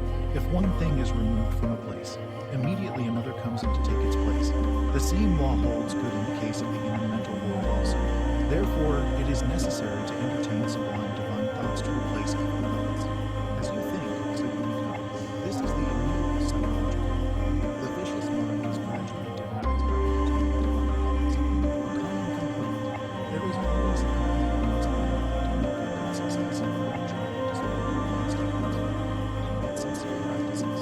They get unnecessarily and discouraged. It is a mistake. There is a thermometric registration in the spiritual realm also. It is very subtle. The spiritual thermometer registers, or indicates the advancement in mental purity even to the minutest degree. You want a Vishuddha buddhi, or pure intellect to comprehend the degree of purity.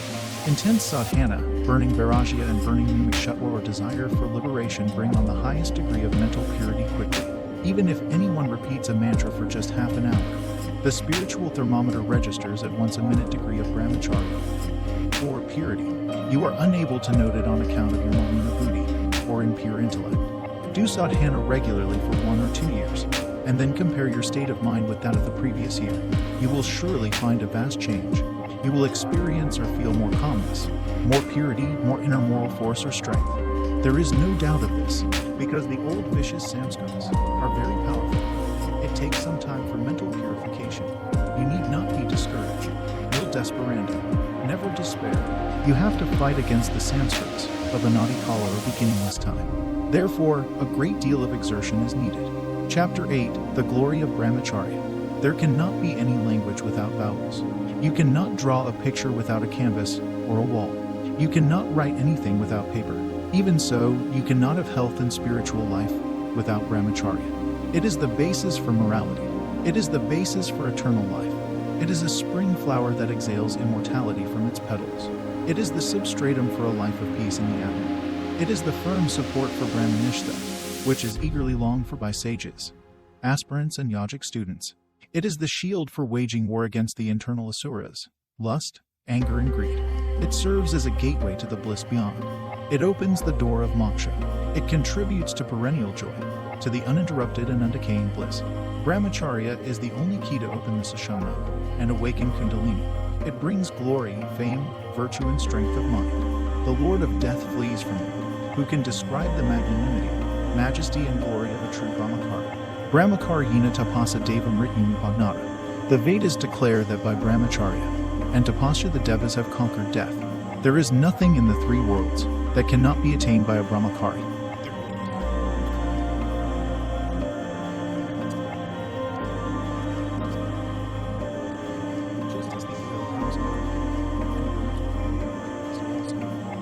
The virya or semen flows up by the practice of the discipline and is converted into teachers or organs. Brahmacharya is the bright light that shines in the house of the human body. It is the blossoming flower of life around which the bees of strength, patience, knowledge, purity, and dreamy wander about humming hither and thither. In other words, he who observes Brahmacharya will be endowed with the above qualities. The scriptures declare emphatically, Ayasteo balam viryam prana shrisha yashastatha, punyamsha sat priyadvamsha vardhate brahmacharyanya. By the practice of Brahmacharya, longevity, glory, strength, vigor, knowledge, wealth, undying fame, virtues, and devotion to the truth increase. Secret of health and longevity. There are indeed many ways to gain health and strength, but Brahmacharya is the most important of all. Without Brahmacharya, all your exercises are nothing. It is the master key for opening the realms of health and happiness. It is the cornerstone of the edifice of bliss and unalloyed felicity. It is the only specific that keeps up true manliness. The preservation of semen is the secret of health and longevity, and of all success in the physical, mental, intellectual, and spiritual planes. He who has even a little bit of Brahmacharya will tide over a crisis of any disease very easily. If it takes a month for an ordinary man for recovery, this man will be completely all right in a week. The shrewdest declare a full life, or age of 100 years for a man. This you can attain only by the establishment of brahmacharya. There are instances of men who have attained longevity and intellectual powers despite their loose, immoral ways, but they would have been still more powerful and brilliant had they possessed a good character and continence as well. After Dhanvantari had taught all the details about Ayurveda to his disciples, they inquired about the keynote of this medical science, the math.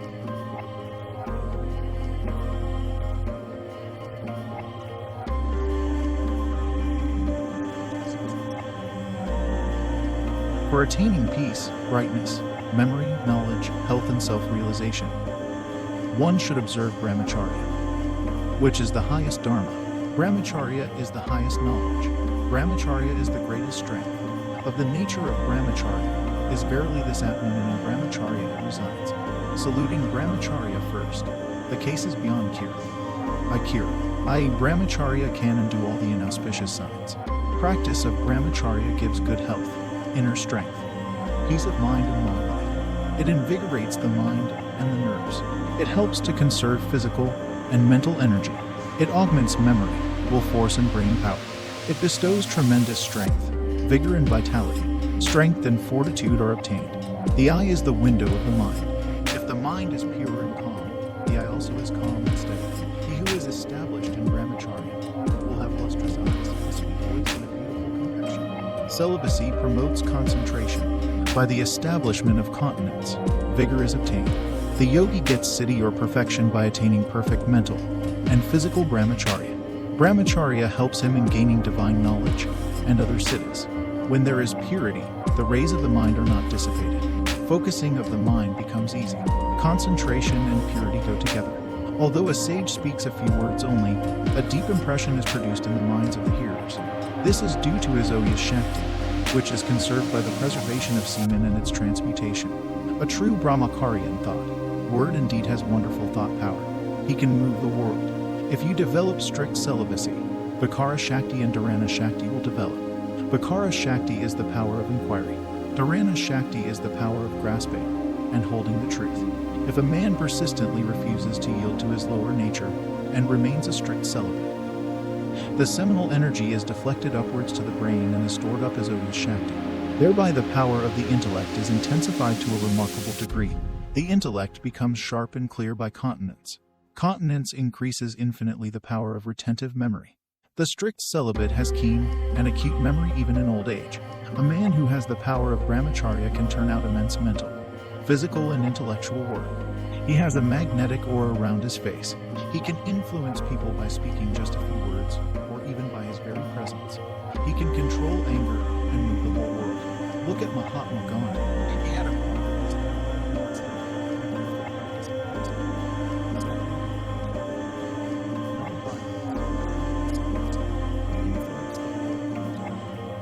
through brahmacharya and brahmacharya alone can you get physical, mental, and spiritual advancement. It is worth repeating that a true brahmacharya possesses tremendous energy, a clear brain, gigantic willpower, bold understanding, retentive memory, and good Vikara Shakti. Swami Dayananda stopped the carriage of a Maharaja. He broke a sword with his hands. This was due to his power of brahmacharya. Jesus, Shankara, Janadeva, and Samartharandas were all Brahmacharyas. Have you realized, my dear friends, the importance of brahmacharya? Have you recognized, my dear brothers, the true significance and glory of brahmacharya? How can you expect to be strong and healthy if the energy that is acquired through various means with great difficulty and at great price is wasted daily? It is impossible to be strong and healthy unless males and females, boys and girls, try their level best to keep up brahmacharya, or the vow of celibacy. Even among electrons, there are bachelor electrons and married electrons. Married electrons manifest in pairs. Bachelor electrons exist singly. It is these bachelor electrons only that create magnetic force. The power of brahmacharya is seen in electrons also. Friend, will you learn some lessons from these electrons? Will you practice brahmacharya and develop power and spiritual force? Nature is your best teacher and spiritual guide. Through brahmacharya, get over the miseries of mundane life and attain health, strength, peace of mind, endurance, bravery, material progress, psychic advancement, and immortality. One who has a perfect control over the sexual energy attains powers unobtainable by any other means. Therefore, dissipate not your energy in sensual pleasures. Conserve your energy. Do noble deeds and practice meditation. You will soon become a superman. You will commune with God and attain divinity. Chapter 9: Importance of Celibacy in Spiritual Life. Brahmacharya is a divine word. It is the sum and substance of yoga. Through avidya, this is forgotten. The importance of brahmacharya was emphasized by our great rishis. It is the supreme yoga, which Lord Krishna emphasizes repeatedly in the Bhagavad Gita. In chapter 6, sloka 14, it is very clearly stated that the vow of brahmacharya is necessary for meditation. Brahmacharya writes that in chapter 17, sloka 14, he says that brahmacharya is one of the requisites for the austerity of the body. Now, we have another statement made in chapter 8, sloka 11, that yogas practice brahmacharya in order to attain the goal spoken about in the verse of the Vedas. A similar statement is also found in the Kathopanishad. In the Raya Yoga of Patanjali Maharshi also, yama is the first step. Yama is the practice of ahimsa, satya, asteya, brahmacharya and aparigraha, non-killing, truthfulness, non-stealing, celibacy, and non-receiving of gifts. Among these, brahmacharya is the most important. In Jnana Yoga too, Dhamma or self-control is the foundation for the student. In the Mahabharata you will find in the Shanti Parva, many are the branches of Dharma. But Dhamma is the basis of them all. Brahmacharya is the vital subject for those who want success in material or spiritual life. Without it, a man is absolutely unfit for worldly activities, as well as for spiritual practices. Celibacy in the different religious orders. Down through the ages, the highest stress has been laid on brahmacharya for sexual abstinence in every religion. Throughout folklore runs the idea that second sight and the vision of the supernatural are especially, if not solely, the privilege of the celibates. Westermarck favors the explanation that sexual pollution destroys holiness. A tribe on the Rio Negro enjoined celibacy upon their shamans, because they believed that medicine would prove ineffectual if administered by a married man. Iambichus states that the gods do not hear him who invokes them if he is impure from sexual connections. In Islam, strict continence is required on the pilgrimage to Mecca. It was required for the Hebrew congregation during the Theophany at Sinai, and before entering the temple. Ancient India, Egypt, and Greece enforced the rule that the worshipper must abstain from intercourse during and before worship. In Christianity, continence was required as a preparation for both baptism and the Eucharist. The highest type of Christian was a celibate. Christian teachers praised celibacy, and marriage came to be, in their eyes, only a secondary good for those who were unable to serve continence. The bishops of the Greek Church are only celibates, being chosen from the monks. The monk who lowers himself to touch a woman's person does, while he clasps her hand or clasps her hair or touches one part of her body, brings shame and degradation. The present ordination vow is to abstain from all sexual intercourse as long as life shall last. The Jains force on their women's the rule to abstain from all sexual relations, not to discuss topics related to women, not to contemplate the forms of women. Lust is thus condemned, but the many vices. Lust is the worst. There are other rules subsidiary to this, forbidding all actions of unchaste conduct, especially any act of work which might be brought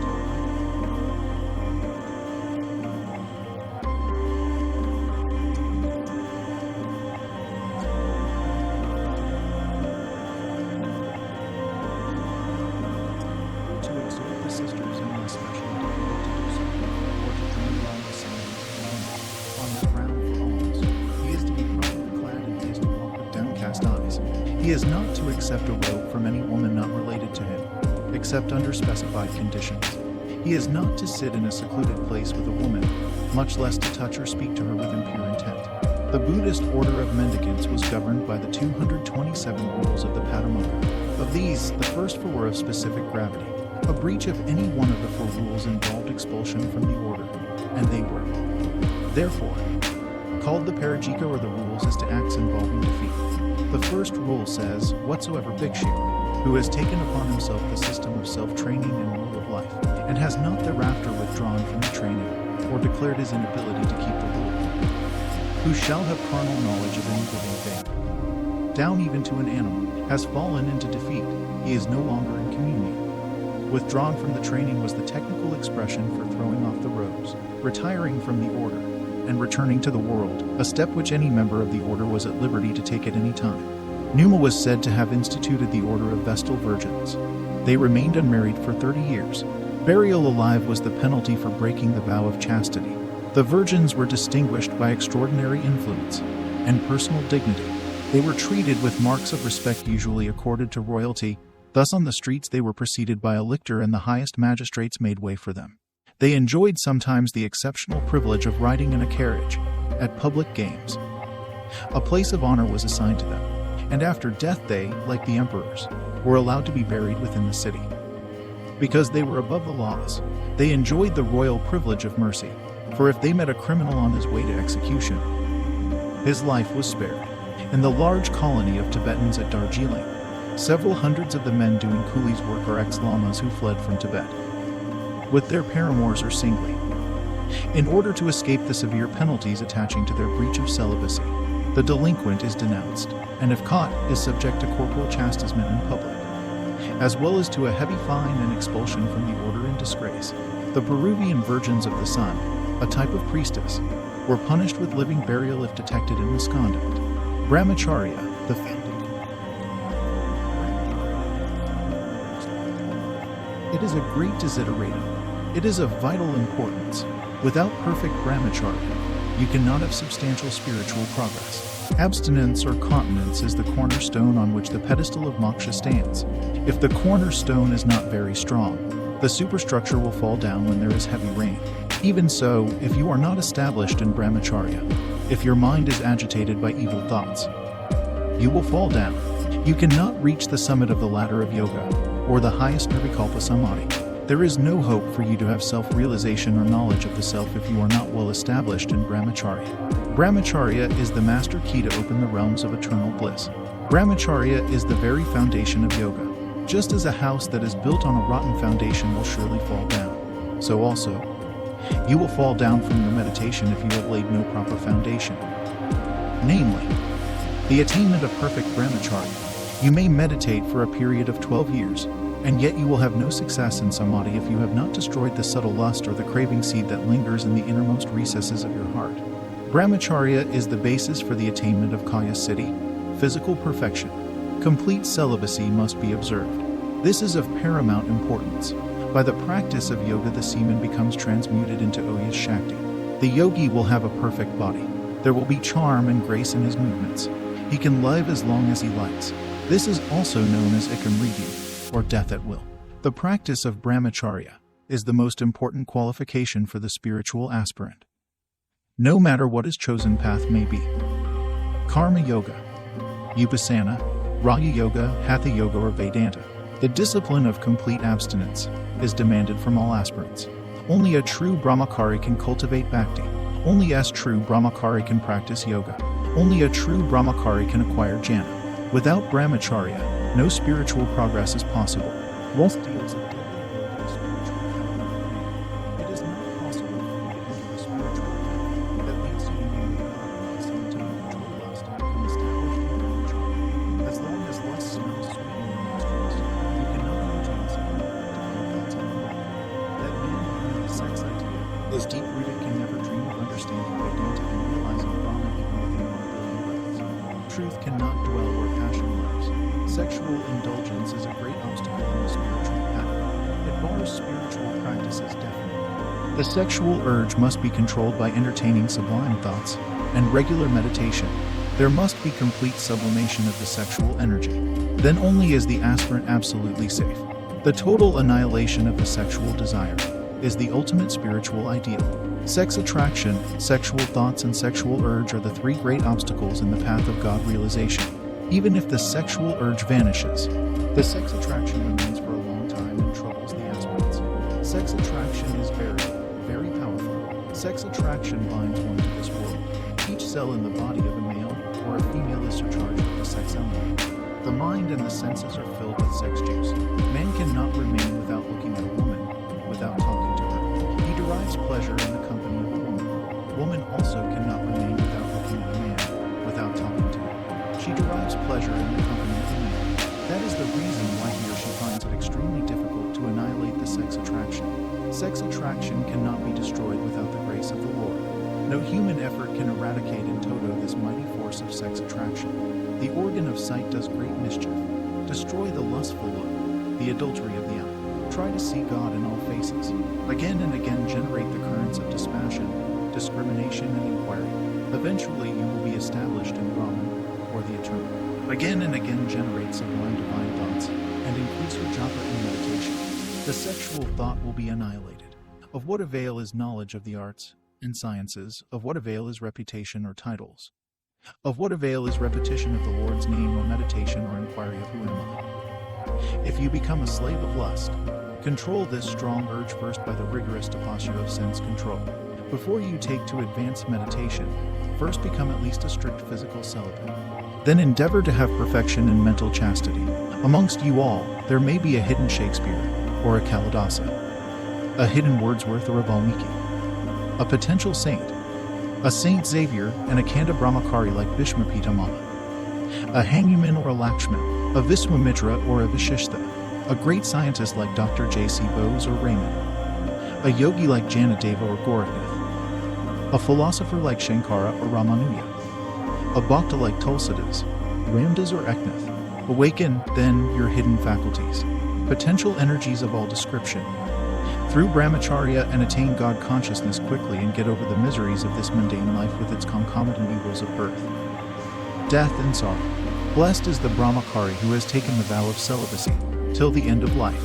Twice blessed is that Brahmachari who is sincerely struggling to destroy lust and attain perfect purity. Thrice blessed is that Brahmachari who has completely rooted out lust and has attained self-realization. Glory be to such exalted Brahmacharis. They are veritable gods on earth. May their blessings be upon you all. Chapter 10, Women and Brahmacharya. An aspirant writes, I would like to know whether the same theory regarding the formation of virya and loss of the same holds good in the case of women also.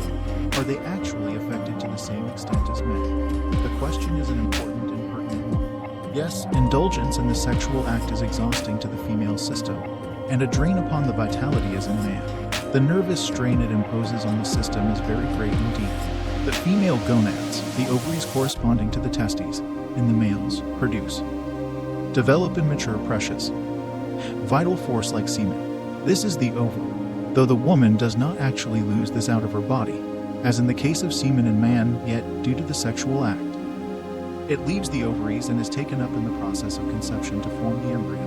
And one knows only too well what a strain and drain on strength childbearing is to a woman. Repeated depletion of this force and the strain of childbirth makes wrecks of healthy ladies and works havoc with their strength, beauty, and grace, as well as their youth and mental power. Eyes lose the luster and sparkle that are indicative of the inner forces. The intense sensuous excitement of the act shatters the nervous system and causes debility too. Their system being more delicate and high-strung, females are often more affected than men. Women should preserve their precious vital force. The ovum and the hormones secreted by the ovaries are very essential for the maximum physical and mental well-being of women. Women also should observe the vow of celibacy. They also can remain as Nashtahika Brahmacharinas like Mirabe and devote themselves to the service and devotion of God, or they can do Brahmavakara like Gargi and Sulabha. They will be styled as Brahmavikarinas, inquirers of Brahman. If they adopt this path, Brahmacharinas, ancient and modern. In olden days, there were Brahmacharinas in India. They were Brahmavadinas. They discoursed on Brahma. They did not wish to live the life of Kritis the Dharminis devoted to a householder's duties. They served the rishis and sages in their hermitages, and did Brahmavakara or inquiry of Brahman. King Yanasrudi placed his daughter at the service of Rishi Raghu. You will find this in the Chindoji Upanishad. Sulabha was a very learned lady. She was born in a royal family. She was a Brahmakarina. She was instructed in the religion of emancipation. She observed the practice of asceticism. She was firm in the practices that belonged to the mode of life she led. She was steady in her vows. She never uttered a word without reflecting on its propriety. She was a yogini. She led the life of a Sandisini. She appeared before Yanaka in his court and had a great discussion with him on Brahma Vidya, or the science of the self. Gargi was also a Brahmacharini. She also was a highly cultured lady. She also had a lengthy discussion with Yajnavalkya on Brahma Vidya. The dialogue between them is found in the Brihadaranyaka Upanishad. In Europe also there were many women who were celibate and who dedicated their lives entirely to severe austerity, prayer, and meditation. They had their own hermitages. In India, even at the present moment, There are educated women who lead the life of Brahmacharyas. They do not wish to marry. This is due to the force of good samskaras of previous births. They give education to the girls in schools. They give free tuition privately to poor girls, and train them in sewing and other household works. They study religious books and practice meditation in the morning, and in the evening. They conduct satsanga classes and kirtan among women. They train girls in the practice of asanas and pranayama. They give discourses on the Gita and the Upanishads. They deliver lectures on religious subjects in English, Sanskrit, and Hindi. During holidays and on important occasions, they hold religious conferences for ladies on a grand scale for mass spiritual awakening. Sometimes they visit nearby villages and distribute medicines freely to the poor. They are equipped with the knowledge of first aid, homeopathy, allopathy, and the biochemical system of medicine. They are trained in nursing the sick. There is a highly educated Brahmacharya who is well versed in Sanskrit, English, and Hindi. Who is the head of the institution of Brahmins. She maintains a free private school also for those Brahmins. This is a very noble service indeed. Such girls and women are really a blessing to India. They lead a life of purity and self-sacrifice. They enjoy bliss, prosperity, and renown here and will also attain the immortal abode of supreme peace hereafter. India is in need of more Brahmacharyas of this description, who can dedicate their lives to service. Meditation and Prayer. Chapter 11, Suppression and Sublimation. Swami Sivananda young in the practice of Brahmacharya. What is wanted is elimination of lust, but not suppression. Suppression of the sex urge is not eradication. You can never be free of that which is suppressed. The suppressed sex desire will attack you again and will produce wet dreams, irritability, and restlessness of mind. Repression or suppression of the sexual desire will not help you much. If lust is suppressed, it will again manifest with redoubled force when a suitable opportunity arises. When the will becomes weak, when vairagya wanes, when there is slackening in meditation or yogic sadhana, when you become weak owing to an attack of disease, do not try to run away from women. Then Maya will chase you terribly. Try to see the self in all forms. Remember that the Atman is sexless. Ignorant people adopt foolish methods to kill the Indriyas. They fail eventually. Many foolish aspirants amputate the organ of reproduction. They think that lust can be eradicated by such a procedure. What a great foolish act. Lust is in the mind. If the mind is subdued, what can this external fleshy organ do? Some swallow tons of nux vomica to kill this organ. They fail in their attempts to be centered in Brahmacharya. The state of their mind remains the same, though they become impotent by taking nux vomica. What is wanted is a judicious control of the Indriyas. The Indriyas should not be allowed to run riot in sensual grooves. They should not be allowed to throw us ruthlessly into the deep pit of worldliness, like the turbulent horse carrying away the rider wherever it likes. Brahmacharya means control, but not suppression of the sex desire or sex force. The mind should be rendered pure by meditation, japa, and prayer. If the mind is filled with sublime divine thoughts by meditation, japa, prayer, and study of holy scriptures, the sex desire will be devitalized or de-energized by the withdrawal of the mind. The mind also will be made subtle. From sex energy to spiritual energy. The sexual energy must be transmuted into spiritual energy, or Oyas Shakti, by the practice of japa. Prayer, meditation, and study of religious books. You must develop devotion and a burning desire for liberation. You must constantly meditate on the pure, immortal, sexless, bodiless, desireless Atman. Then only will the sexual desire be annihilated. If the sexual energy is transmuted into Oyas, or spiritual energy by pure thoughts. It is called sex sublimation in Western psychology. Sublimation is not a matter of suppression or repression, but a positive, dynamic conversion process. It is the process of controlling the sex energy, conserving it, then diverting it into higher channels, and finally, converting it into spiritual energy or Oyas Shakti. The material energy is changed into spiritual energy, just as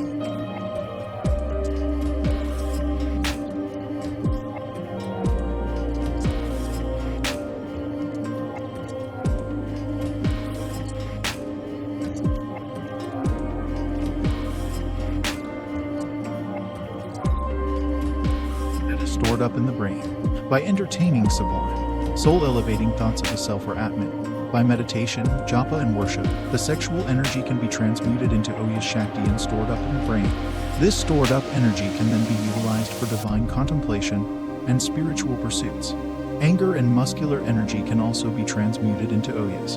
A man who has a great deal of oyas in his brain can turn out immense mental work. He is very intelligent. He has lustrous eyes and a magnetic aura in his face. He can influence people by speaking a few words. A short speech of his produces a tremendous impression on the minds of the hearers. His speech is thrilling. He has an awe-inspiring personality. Sri Shankara and Akanda Brahmacharya worked wonders through his power of oyas. He traveled throughout India and held controversies and heated debates in different places with learned scholars through his power of oyas.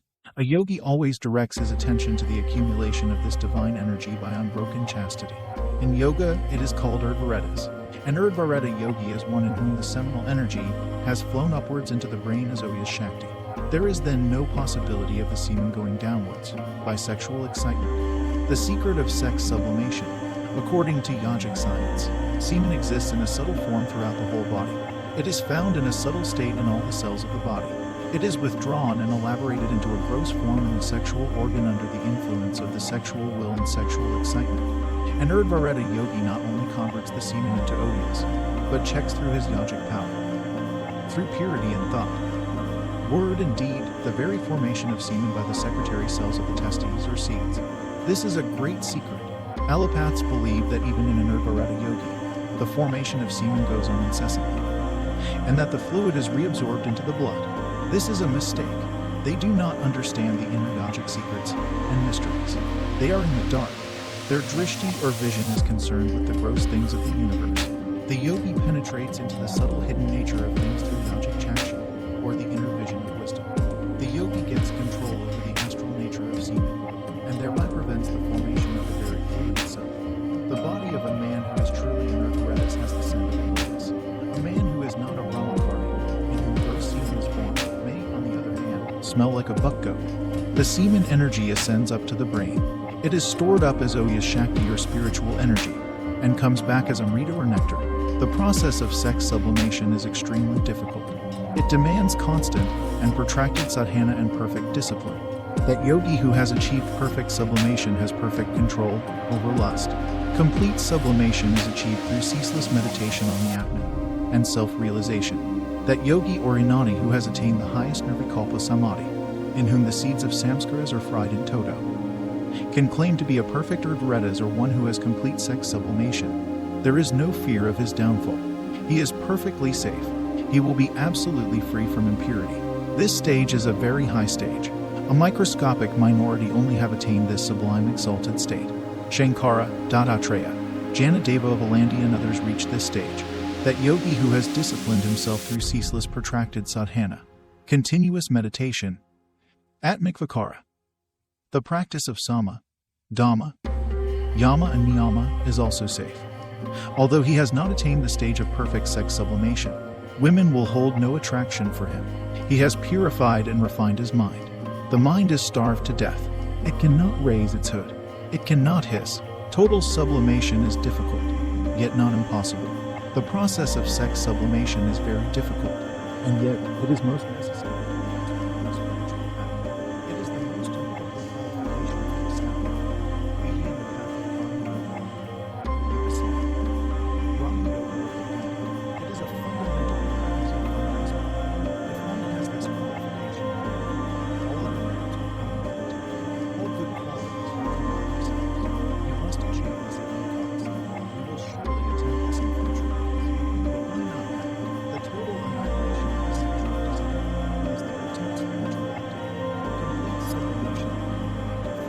But perfect sublimation demands continuous struggle.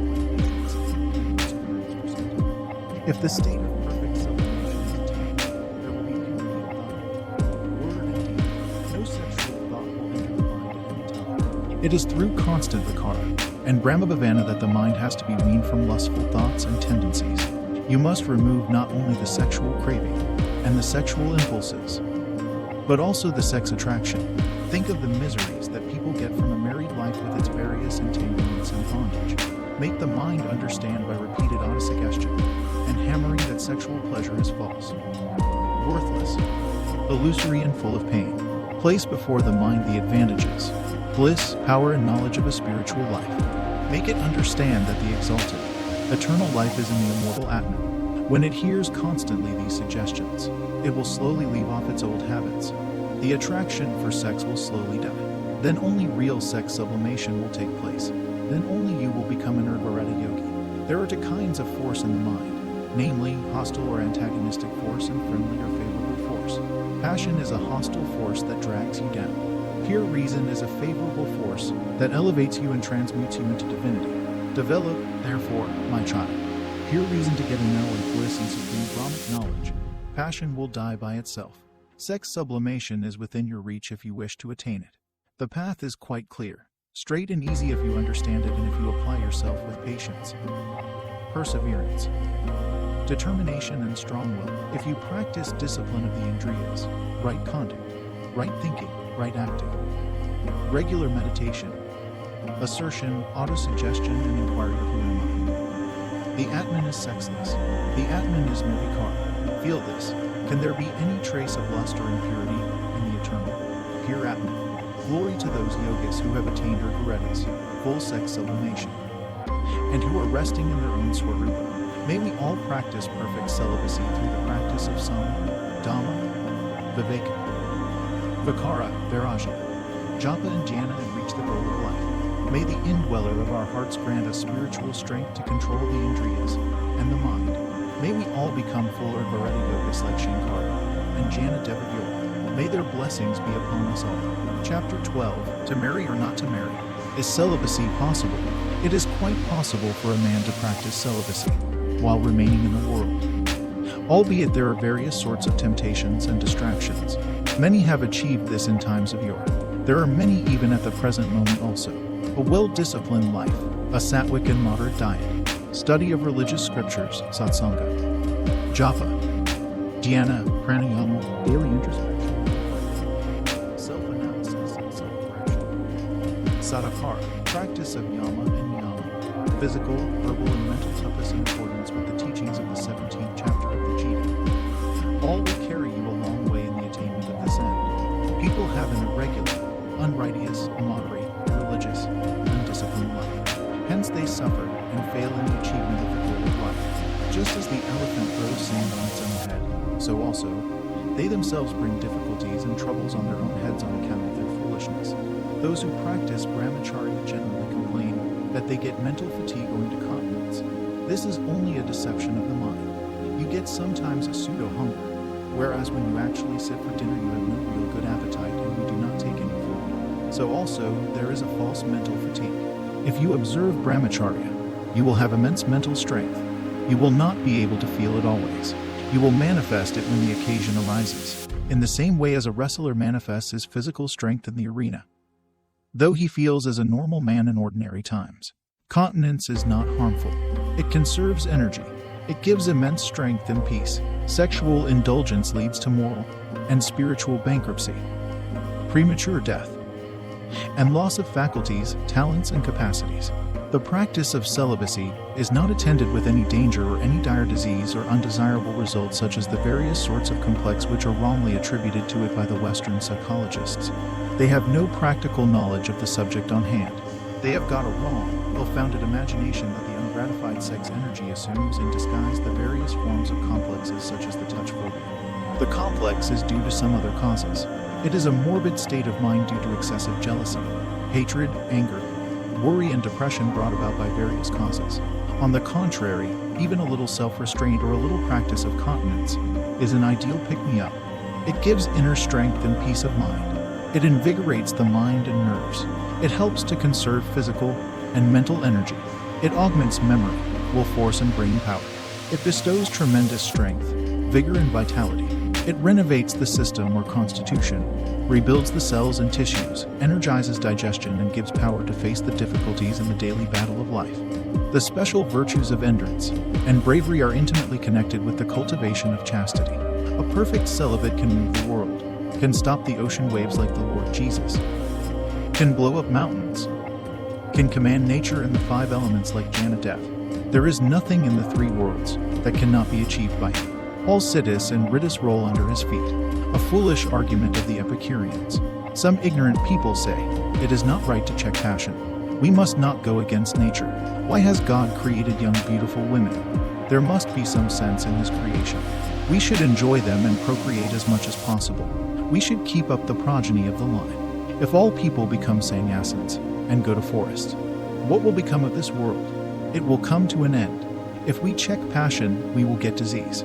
We must get plenty of children. There is happiness in the house when we have abundant children. The happiness of married life cannot be described in words. It is the be-all and end-all of life. I do not like Vairagya, Tyaga, Sannyasa, and Nivriti. This is their crude philosophy. They are the direct descendants of Charvaka and Virochana. They are life members of the Epicurean school of thought. Gluttonism is their goal of life. They have a very large following. They are friends of Satan. Admirable is their philosophy. When they lose their property, wife and children, when they suffer from an incurable disease, they will say, "O God, free me from this horrible disease. Forgive me my sins. I am a great sinner." Passion should be checked at all costs. Not a single disease comes by checking passion. On the contrary, you will get immense power, joy, and peace. There are also effective methods to control passion. One should reach the Atman, which is beyond nature, by going against nature. Just as a fish swims upstream against the current in a river, so also, you will have to move against the worldly currents of evil forces. Then alone can you have self-realization. Passion is an evil force, and it should be checked if you want to enjoy undecaying atmic bliss. Sexual pleasure is no pleasure at all. It is a mental delusion. It is attended with dangers, pain, fear, exertion, and disgust. If you know yoga or the science of the Atman, you can very easily control the dire malady, which is passion. God wants you to enjoy the bliss of the Atman, which can be had by renouncing all these pleasures of this world. These beautiful women and wealth are the instruments of Maya to delude you and entrap you into her nets. If you wish to remain always as a worldly man with low thoughts, debasing desires, you can by all means do so. You are at perfect liberty. You can marry 350 wives and procreate as many children. Nobody can check you, but you will soon find that this world cannot give you the satisfaction you want, because all objects are conditioned in time, space, and causation. There are death, disease, old age, cares, worries and anxieties, fear, loss, disappointment, failure, abuse, heat, cold, snake bites, scorpion stings, earthquakes, and accidents. You cannot at all find rest of mind even for a single second. As your mind is filled with passion and impurity, your understanding is clouded and your intellect is perverted now. You are not able to understand the illusory nature of the universe and the everlasting bliss of Atman. Passion can be effectively checked. There are potent methods. After checking passion, you will enjoy real bliss from within, from the Atman. All men cannot become sannyasins.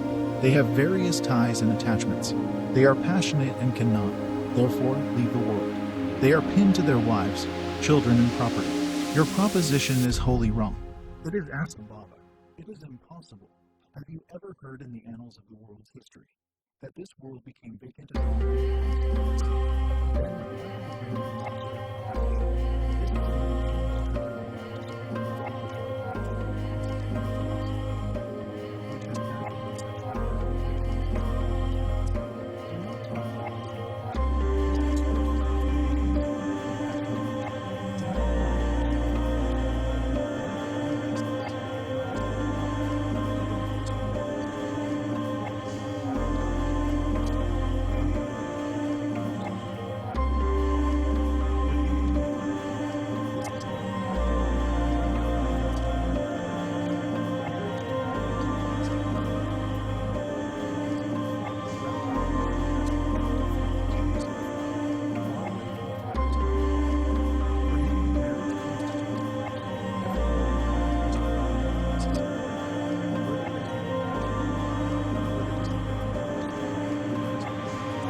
Marriage is not compulsory. Such a man can lead a Naistika Brahmachari's life. Parents should not force marriage on their sons. They should not stamp out the spiritual samskaras of their children. Many young men in whom there is a spiritual awakening write to me in pitiable words, "Dear Swamiji, my heart throbs for higher spiritual things. I have no interest in worldly matters. The surroundings are not favorable. I am entangled in the meshes of marriage. My parents forced me, much against my will, to marry. I had to please my old parents. They threatened me in various ways. I now weep.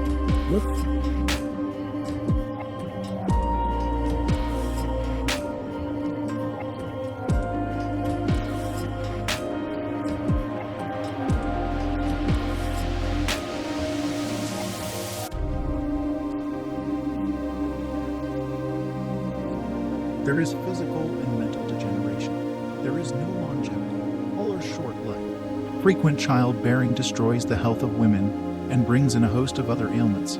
He who has understood the magnitude of human suffering in this world will never dare to bring forth a single child from the womb of a woman. To be a celibate, or to be a householder, it is only for passionate people that the grihastha ashram, or householder's life is prescribed, because they cannot control their lust.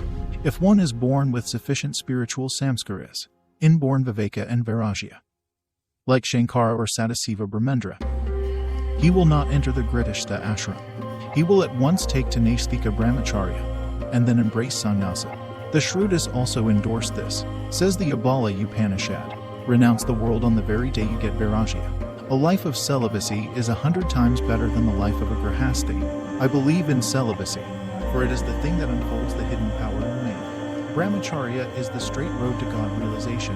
Marriage is a serpentine route. The former is more preferable than the latter, but man takes to the latter route on account of his lower passions. If you want to observe strict celibacy, do not marry. Do not allow yourself to be duped by saying, I will observe strict celibacy after marriage. Afterwards it will offer you its own arguments for giving up this vow of celibacy. Your dharma is to realize God. You had enough of sense and sex gratification in all your previous bodies of various animals. Animal life is meant for satisfaction of the lower appetites of sex and tongue, but human life is meant for a higher purpose.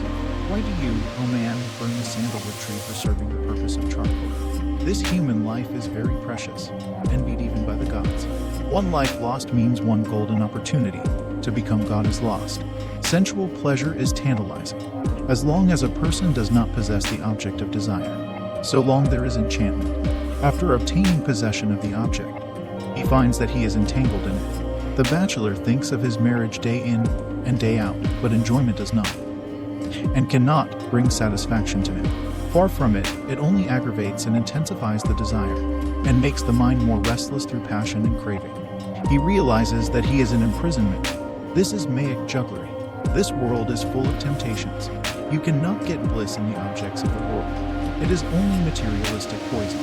Further, marriage is a lifelong imprisonment. It is the greatest bondage of the earth. The bachelor who was once free is in the yoke, and his hands and feet are chained. This is the experience of all married people, invariably as it were. Therefore, do not marry if you can help it. Escape will be difficult after marriage.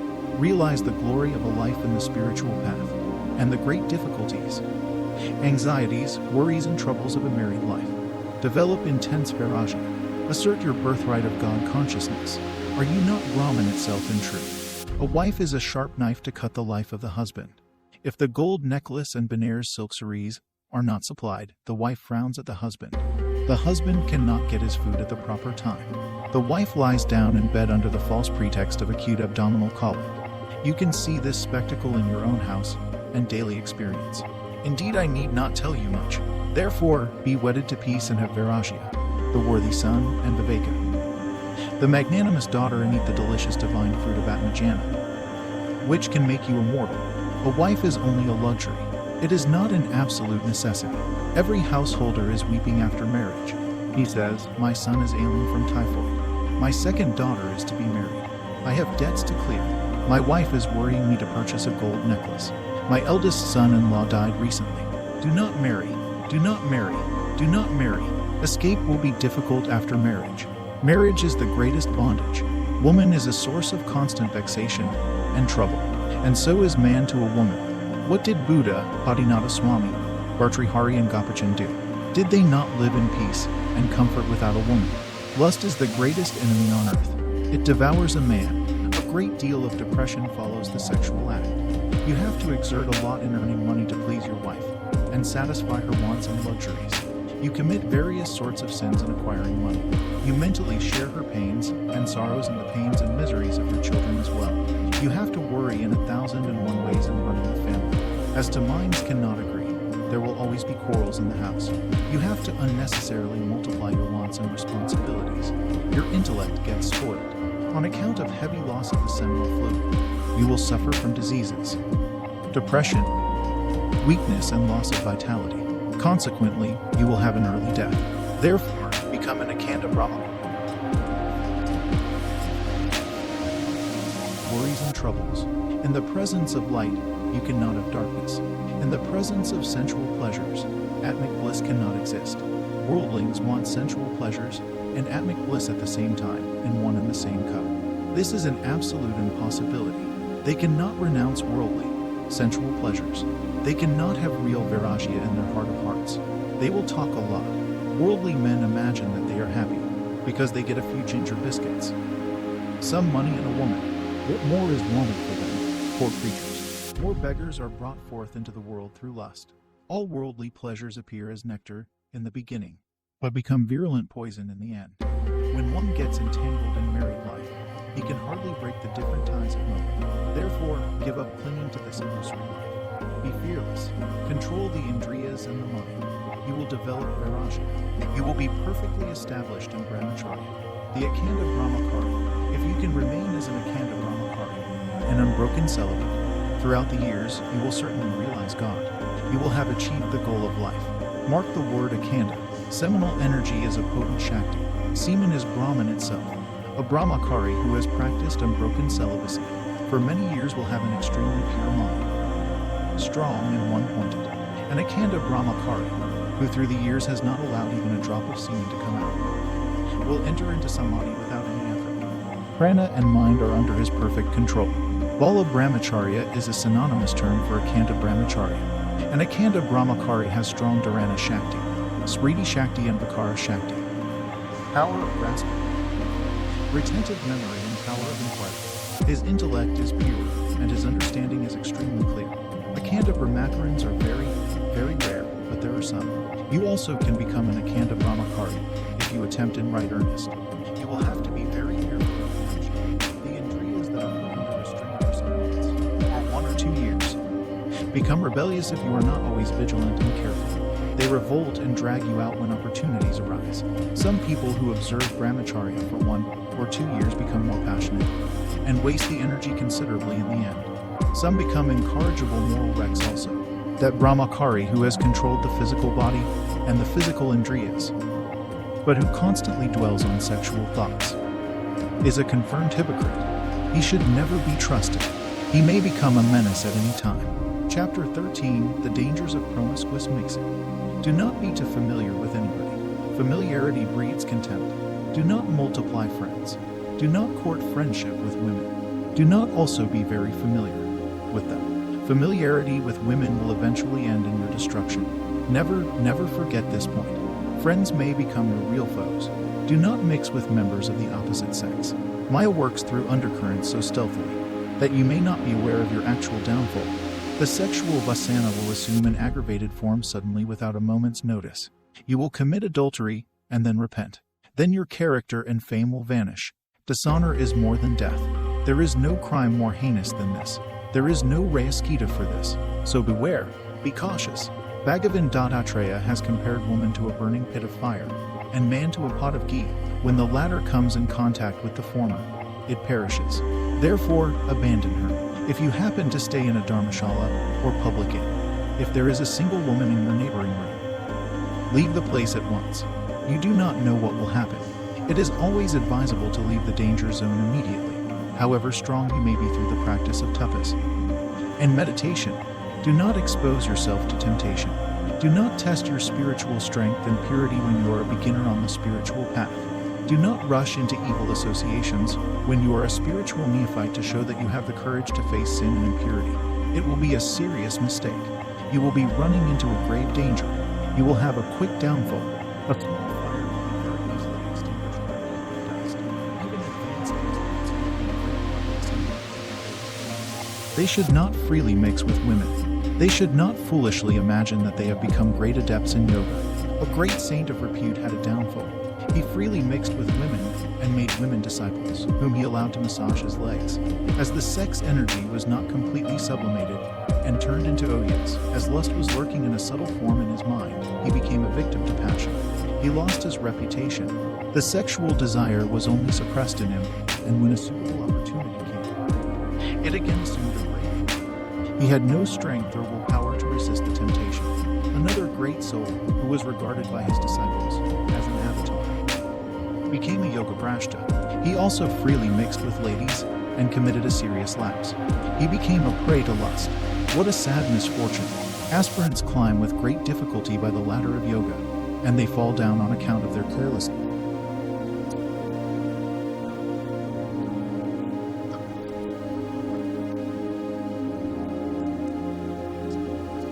Who have abandoned this world and devoted themselves to spiritual exercises, and thus deprives them of the fruit of their austerity.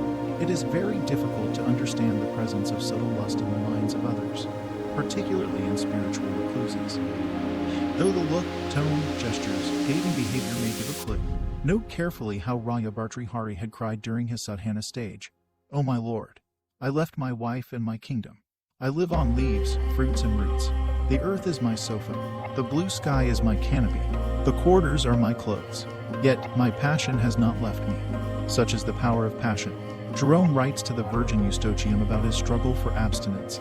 And the power of lust, oh, how many times went in the desert, in that vast solitude which, burnt by the heat of the sun, offers but a horrible dwelling to monks. I imagined I was among the delights of Rome. I was alone. My limbs were covered by a wretched sack, and my skin was as black as an Ethiopian's. Every day I wept and groaned, and if I was unwillingly overcome by sleep, my lean body lay on the bare earth. I say nothing of my food and drink, for in the desert even invalids have no drink but cold water. Well, I who out of fear of hell had condemned myself to this prison, companion of scorpions and wild beasts, often seemed in imagination among a band of girls. My face was pale with fasting, and my mind within my frigid body was burning with desire. The fire of lust would still flame up in a body that already seemed to be dead. Such is the power of lust. The mind is the seed of the world. It is the mind that creates this world. There is no world quite apart from the mind. The images of all objects are contained in the mind. The mind plays with these images, when it cannot get the objects, and does great havoc. If you constantly think of the image of the Lord, the images of objects will die by themselves. The forbidden fruit, God's test for the spiritual aspirant. God places some temptations before the aspirant to test his spiritual strength. He gives him also strength to conquer the temptations. The strongest temptation in this world is lust. All the saints pass through temptations. Temptations are profitable. People are instructed and strengthened. Even Buddha was tested for his mental purity.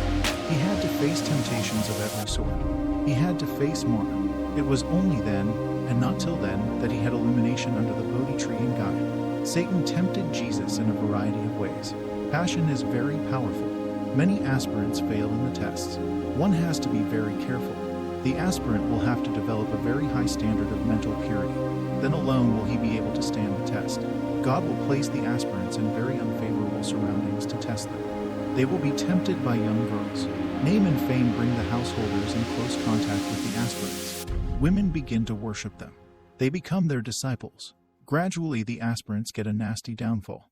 Instances are many. Aspirants should hide themselves and pass for quite ordinary people. They should not show their chamakaras. Although Rishi Vishwamitra was practicing severe austerities, he was carried away by his turbulent senses when he came across the celestial nymph sent by Indra to disturb his tapas. If Vishwamitra and Parasara, who were living on leaves, air, and water, were victims of lust, what should be the fate of worldly people who are living on rich food? If they can control their passion, the Vindhya mountains will float on the ocean and fire will bloom bloom. The sex instinct is most powerful. The sex urge is more. It may conceal itself in underground compartments in the mind and assail you when you are not vigilant. It will attack you with redoubled force. Vishwamitra fell a victim of Menaka. Another great rishi became a prey to Ramba. Jaimini got excited by a false woman, Masa.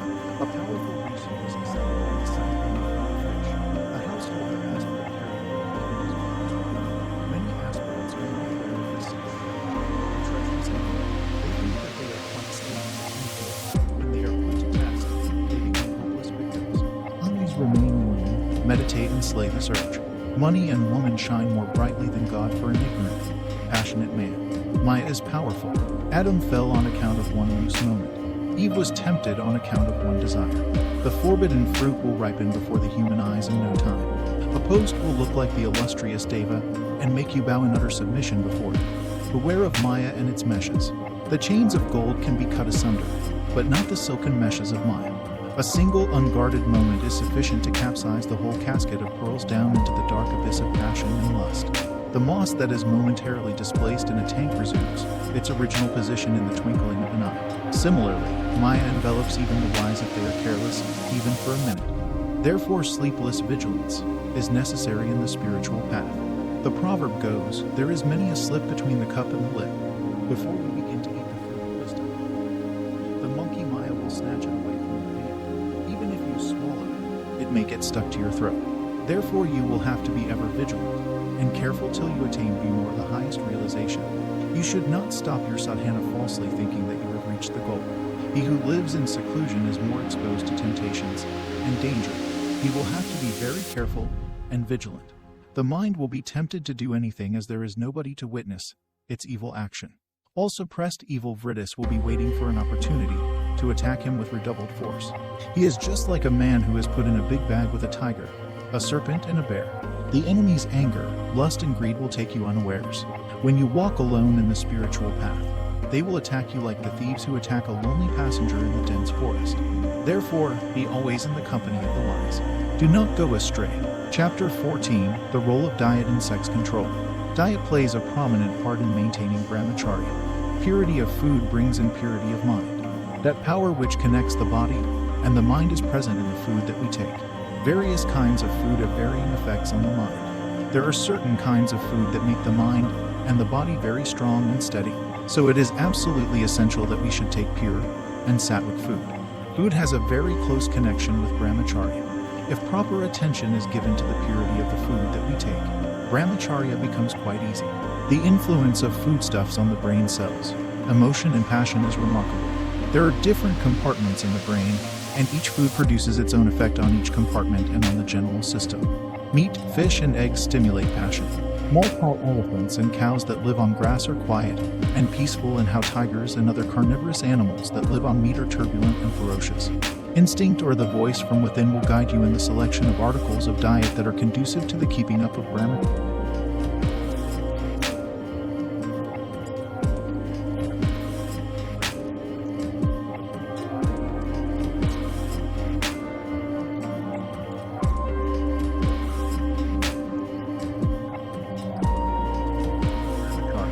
Mitahara, or moderation in diet. Mitahara is moderation in food. Brahmacharins should always observe this. They should be very careful about their night diet. They should never overload the stomach at night. Overloading is the direct cause for nocturnal emissions. A glutton can never dream of becoming a brahmachari. Control of tongue is a sine qua non if you want to control lust. If you want to observe the vow of brahmacharya, the tongue must be controlled first. Then it will be easy to control the passion.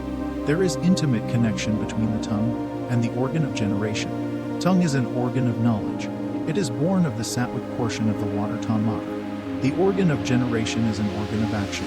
It is born of the rajasic portion of the water tanmatra. They are sister organs as the source is the same.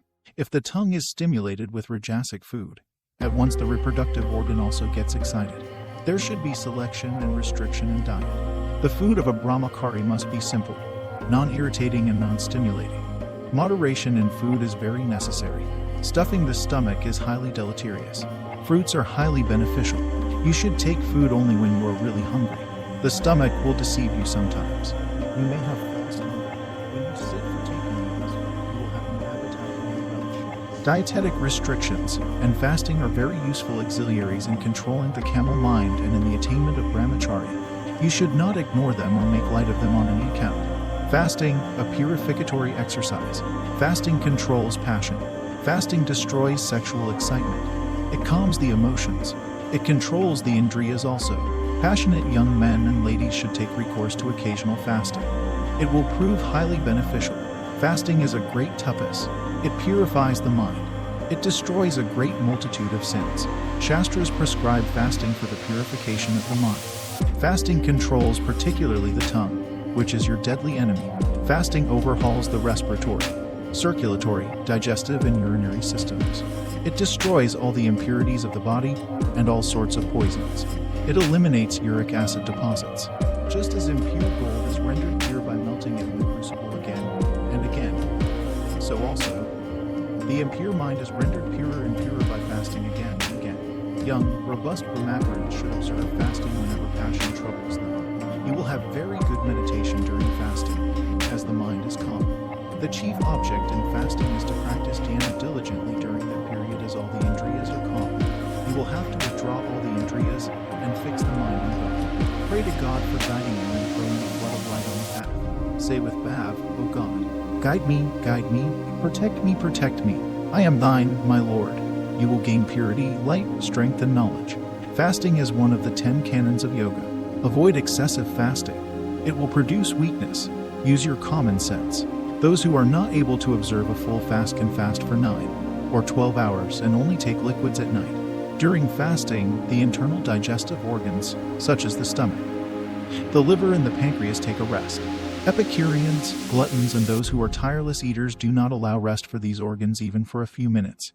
Hence, these organs get disease soon. Diabetes, albuminuria, dyspepsia, and hepatitis are all due to overeating. After all, man needs very little on this earth. 90% of the people in this world take more food than is absolutely necessary for the body. Overeating has become their habit.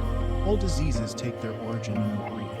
An occasional complete fast is a great desideratum for all to keep up good health, relieve the internal organs, and maintain brahmacharya. Diseases that are pronounced incurable by allopaths and homeopaths are cured by fasting. Fasting develops willpower. It increases the power of endurance. Manu, the Hindu lawgiver, prescribes in his code the remedy of fasting for the removal of the 5 capital sins also. It is better to drink a large quantity of water, either tepid or cold, according to temperament and inclination. During fasting, it will flush out the kidneys and remove the poison and all sorts of impurities in the body. In Hatha Yoga it is termed as Gata Shuddhi, or purification of the flesh body. The physical body. You can add half a teaspoonful of soda bicarbonate to the water. Those who fast for 2 or 3 days should not break their fast with any solid food. They should take some kind of juice. They should sip the juice slowly. Fast for a day to start with, then slowly increase the number of days according to your strength and capacity. In the beginning you may feel a slight weakness. The first day may be very tiring. You will feel real ananda, bliss, on the second or the third day. The body will be very, very light. You can turn out more mental work during fasting. Those who are in the habit of fasting will rejoice. On the first day, the mind will tempt you in a variety of ways to eat something or the other. Stand firm. Be bold. Curb the mind at once when it hisses or raises its hood. Do more japa and meditation during fasting. Fasting is more a spiritual kriya than a physical kriya. From the viewpoint of health, you will have to utilize the fasting days for higher spiritual purposes and in the contemplation of God. Always entertain thoughts of God. Dive deep into the problems of life, such as the why and the wherefore of the universe. Inquire, who am I? What is this Atman or Brahman? What are the ways and means to attain knowledge of God? How to approach Him? Then realize your Nijnanda state and rest in purity forever and ever. Chapter 15, Nocturnal Emissions. Many young men are troubled by wet dreams or nocturnal emissions. Even if a few of the hints in the following pages are observed, an aspirant will develop the correct attitude to life and will lead a disciplined spiritual life and ultimately attain supreme bliss. If there is occasional discharge, you need not be alarmed a bit. This may be due to heat in the body, or the pressure of loaded bowels or bladder on the seminal bags. This is not a pathological. You should not be afraid of this. You should not mind if the discharge of semen is very occasional. You need not worry about it. This is a slight flushing of the apparatus, or a periodical cleansing through a slight overflow from the reservoir in which the semen is stored up. This act may not be attended with evil thoughts.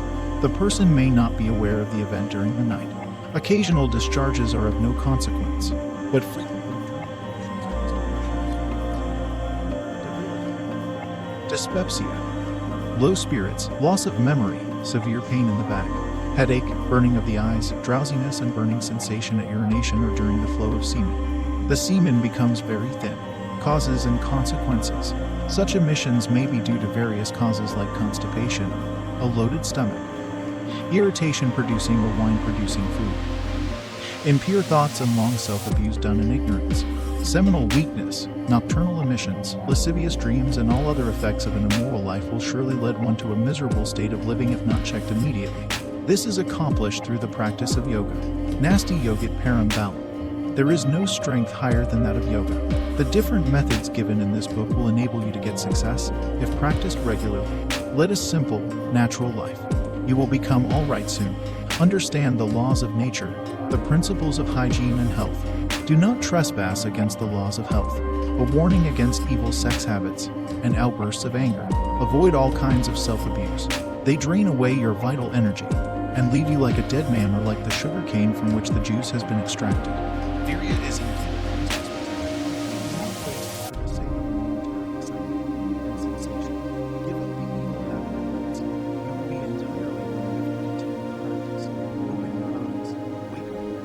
Become wise. Shun evil company. Do not cut jokes with women. Practice chaste look. Up to this time you were blind and ignorant. You were in the dark.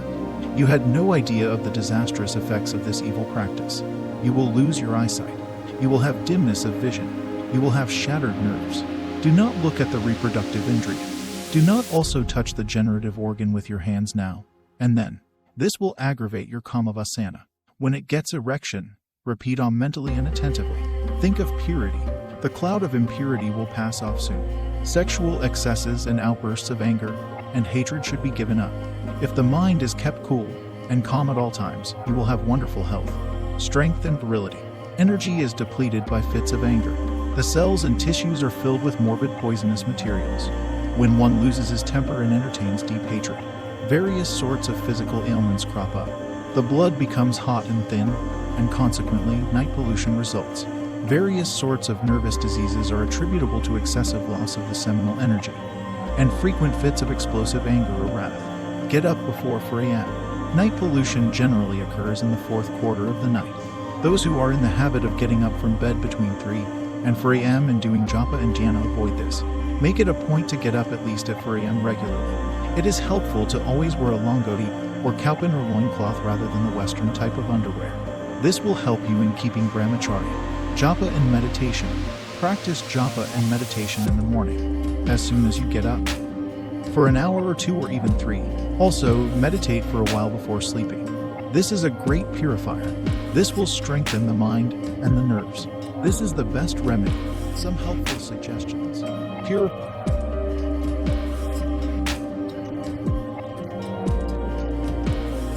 Pray to God. Observe brahmacharya. Do not mix unnecessarily with women. See only the Divine Mother in them. Develop Atmabhava in all. Avoid bad company and evil conversation. Overcome laziness and always keep the body and mind engaged in some useful work. Keeping the mind constantly engaged is one of the great secrets of brahmacharya. Lead a disciplined, active life. When bad thoughts appear in the mind, repeat the name of God and pray to Him. Ultimately, the Lord's divine grace and helping hand is the sure antidote for all diseases. Rely on God. Be devoted to purity and piety. Cherish sublime thoughts. Read sacred literature. Naught shall assail you. Meditate on the advantages of celibacy. Think of the lives of Akanda Brahmacharyas. Think of the evils of a sensual life. Loss of health, shame, disease, and death. Cultivate discrimination. You are the child of the Lord of the universe. Bliss is within you. There is not an iota of pleasure in sense objects. Dissociate yourself from the body. Identify yourself with the Lord. If your mind is pure and healthy, your body too will be pure and healthy. Therefore,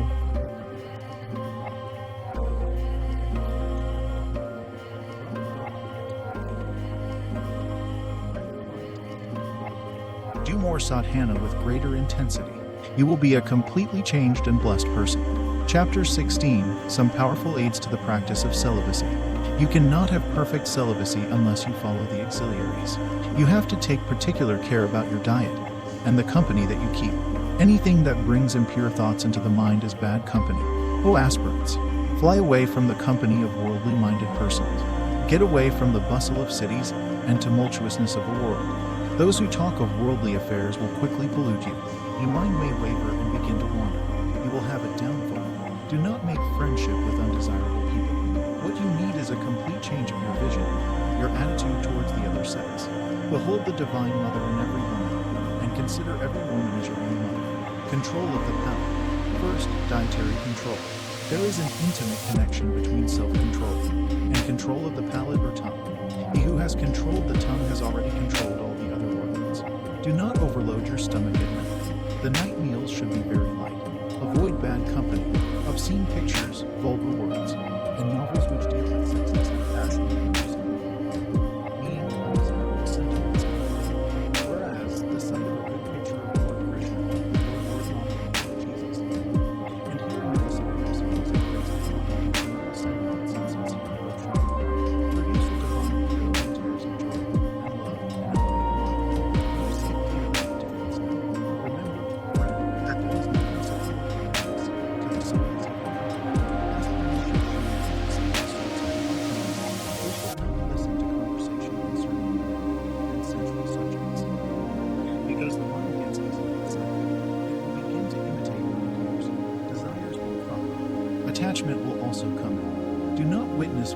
sensuous scenes wherever it may be. Do not indulge in seeing naked pictures.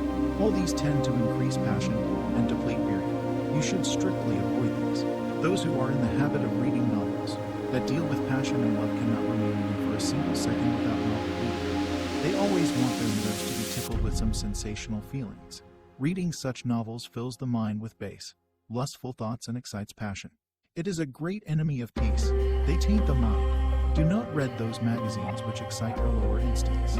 Immoral songs produce a very bad, deep impression in the mind. Aspirants should run away from places where such songs are sung. Strive your best to divert your mind and eyes from external objects that prompt sexual desires. Give up the sort of reading, conversation, imagination, and associations that are likely to stimulate the sexual desire. Do not converse with those who are eager to convey irritating news and disturb your mental poise. Live with spiritual advanced men, and stop reading all books except those that are directly spiritual. When thoughts of lust arise in the mind, do not wrestle with them. The best method is to ignore them. If you are not successful in doing so, be in the company of someone who is superior to you spiritually, who is more advanced than you spiritually. If you go into seclusion, the mind will chase you and drown you in sensual thoughts. You will lose your balance. Be careful. The sensual thoughts will pass away with a little vigilance. Watch the thoughts. An evil thought enters the mind, and there comes an erection of the indriya. Is this not a marvel? Because this occurs very often, it does not appear to you as a miracle or a marvel. You have ignored this vital point on account of your ignorance. Mind is a great electrical battery. It is a large dynamo indeed. It is a powerhouse. The nerves are insulated wires to transmit the electric currents, nerve impulses, to various organs, tissues, and the extremities, hands, legs, and feet. There occurs a vibration of thought in the mind owing to the vibration of psychic prana. This force of thought is transmitted with a tremendous lightning speed along the nerves to the organs. The physical body is a fleshy mold prepared by the mind in accordance with the samskaras and vasanas for its own experience and enjoyment. The mind sways the organs of an undisciplined, passionate man who is boisterous, rebellious, and dreams. But it becomes an obedient, faithful servant of a trained, developed yogi. An ever vigilant brahmachari should always watch his thoughts very carefully. He should never allow even a single bad thought to enter the gate of the mental factory. If his mind be ever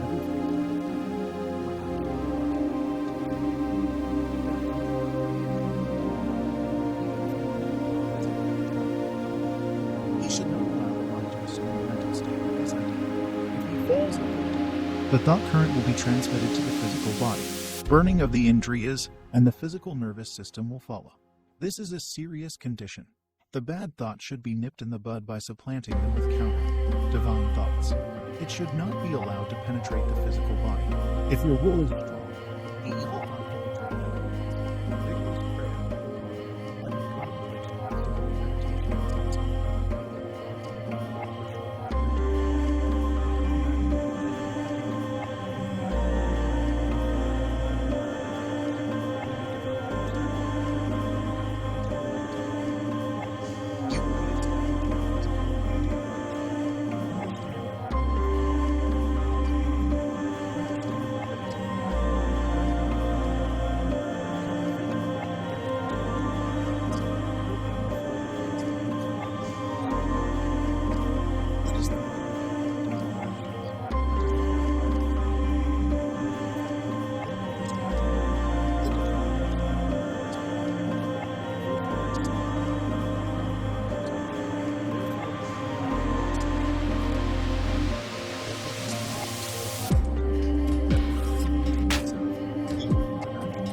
That is the reason why it is said in the Vedas, "Let my mind think of auspicious things.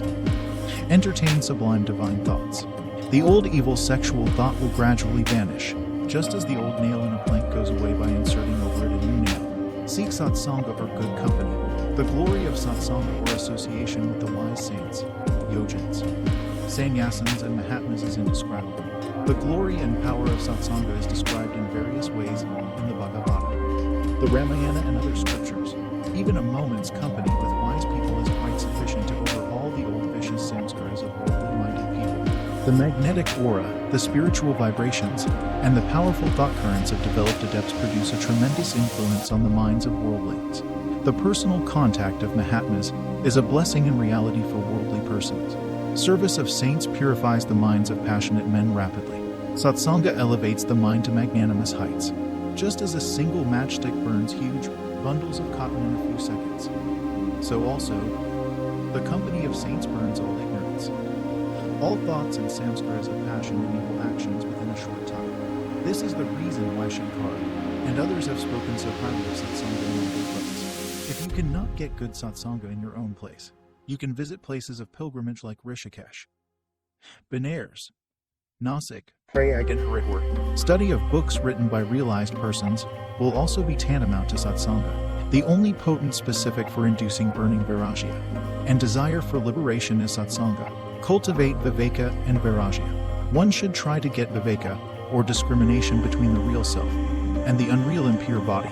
The aspirant should point out to the mind the defects of a sexual life, namely loss of energy, enervation of the senses, disease, birth and death, attachment, and various sorts of miseries. These ideas should be hammered into the mind repeatedly. The aspirant should always think of the ever-pure immortal Atma and the glory of the spiritual life, namely, the attainment of immortality, eternal bliss, and supreme peace. Gradually, the mind will be weaned from looking at a woman, however beautiful she might be.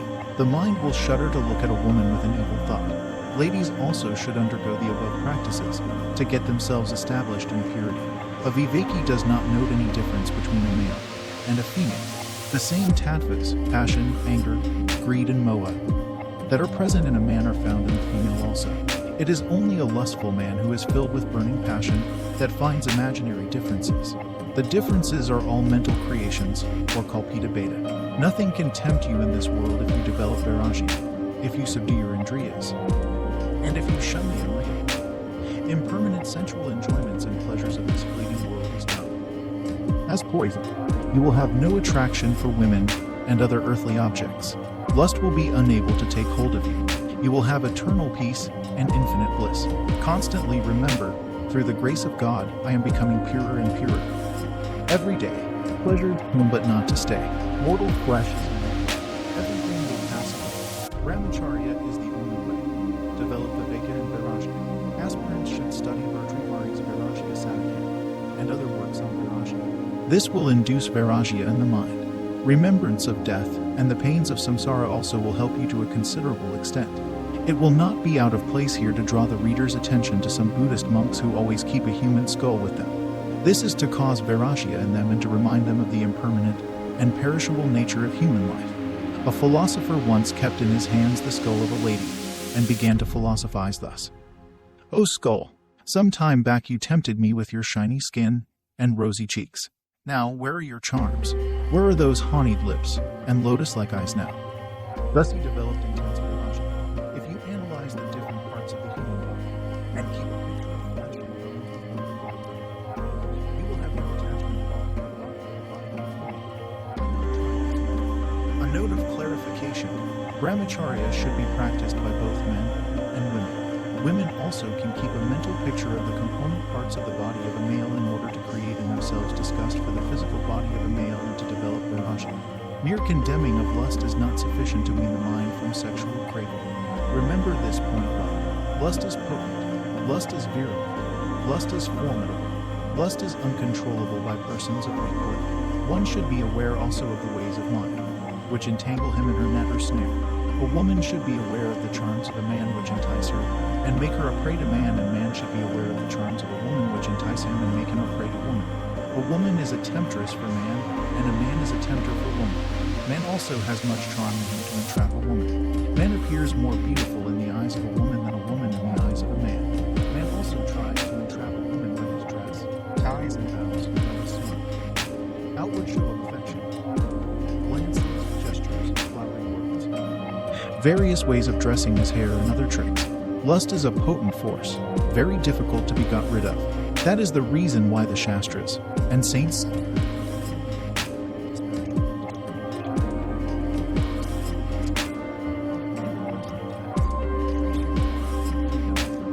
Sri Rama, Sri Tulasidas have all criticized women not out of hatred, prejudice, or dislike, but out of compassion for elevating people from the quagmire of samsara. Their criticism of women implies and includes criticism of man also. Their criticism aims at weaning the minds of worldly persons from sexual transgression and creating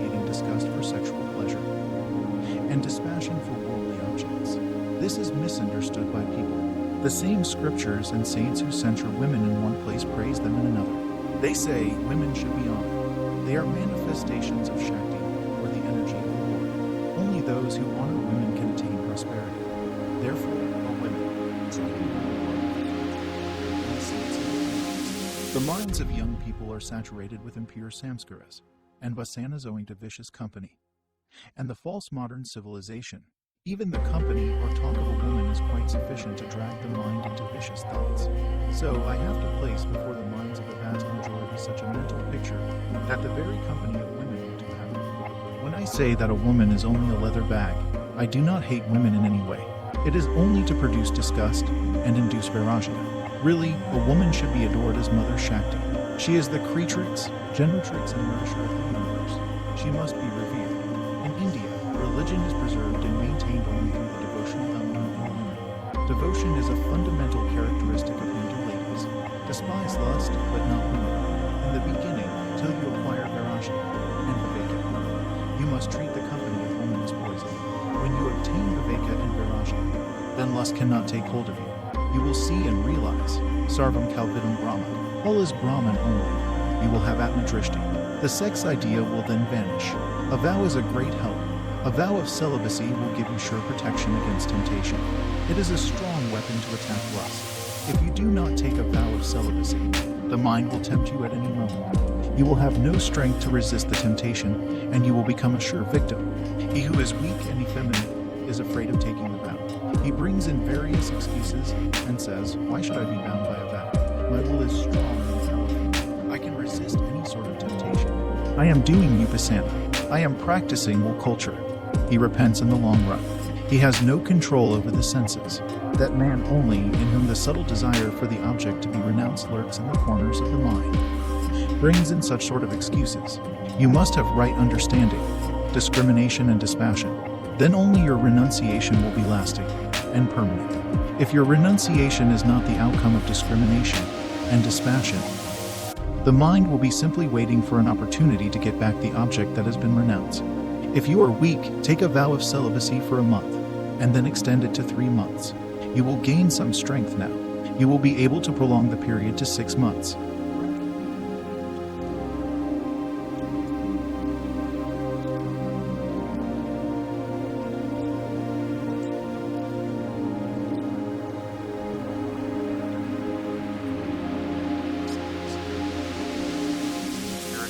Where there is passion. You are an old man. Why should you repeat shamelessly that old ignoble act, bringing this excuse? Old vasanas are powerful. Circumstances are strong. Nobody will hear your answer. You will have to curb your passion whenever it raises its hood. May Lord Shiva give you strength to control this dire enemy and to continue spiritual sadhana, will culture and auto-suggestion. If you can render your will pure, strong and irresistible by eliminating desires, by eradicating raga dvesha, by reducing your wants and by practicing titiksha, passion will die. Will is a powerful enemy of passion. Lust takes its origin from impure resolution. Indulgence strengthens it. When you resolutely turn away from it, it vanishes and dies. Write down on a piece of paper, in bold letters, the word on purity 6 times. Keep the paper in your pocket. Read it several times during the course of the day. Fix it also in a prominent place in your house. Have the word image on purity clearly before the mind. Remember several times daily the Brahmachari saints and their powerful actions. Think over the multifarious advantages of a pure life of Brahmacharya and the disadvantages and evils of an impure life. Never leave the practice. Be regular and systematic. Gradually you will become purer and purer, and ultimately you will become an Urvareta yogi. Be patient. Daily feel, through the grace of God, I am becoming better and better, every day in every way. This is auto-suggestion. This is another effective method. Change the drishti or angle of vision. You should entertain the view of women as mother, divine mother, or the divine self. Women also should entertain the view of men as father, divine father, or the divine self. Seeing a woman as your sister will not suffice. You may fail. Seeing a woman as a sister and a man as a brother will not help much in the eradication of sex attraction and impure thoughts. Such an attempt has deceived and deluded many. Pure love will degenerate at any moment into passion when one is careless and non-vigilant. Only seeing the opposite sex as a cobra will help the sadhakas to a very great extent. After cobra bhav comes mother bhav in man and father bhav in women. Then lastly comes atma bhav in both. Real struggling aspirants only can realize this well, but not dry philosophers. The cultivation of the bhav is very difficult. You may fail to develop the bhav that all women are your mothers and sisters 101 times. It does not matter. Stick to your practice tenaciously. You are bound to succeed eventually. You will have to destroy the old mind and build a new mind. Nevertheless, you will have to do it if you want to attain immortality and eternal bliss. You will surely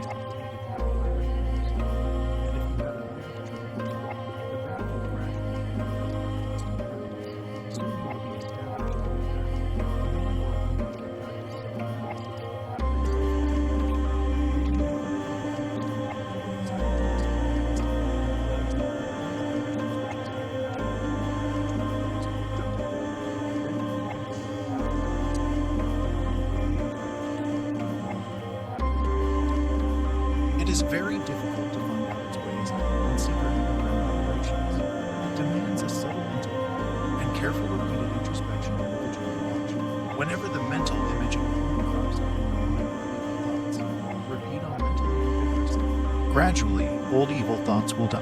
Whenever you see any woman, repeat mentally this mantra.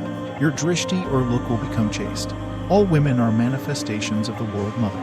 Destroy the idea that a woman is an object of enjoyment, and substitute the idea that she is an object of worship and a manifestation of Mother Durga or Kali. Change the bhav, change the mental attitude. You will have heaven on earth. You will be established. This is an important method. See the abdomen. Project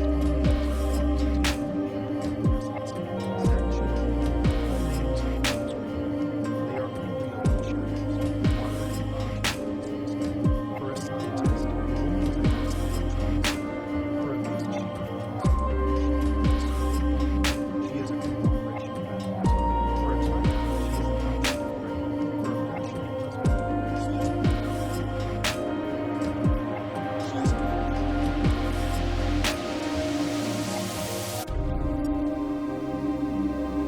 she is an enemy.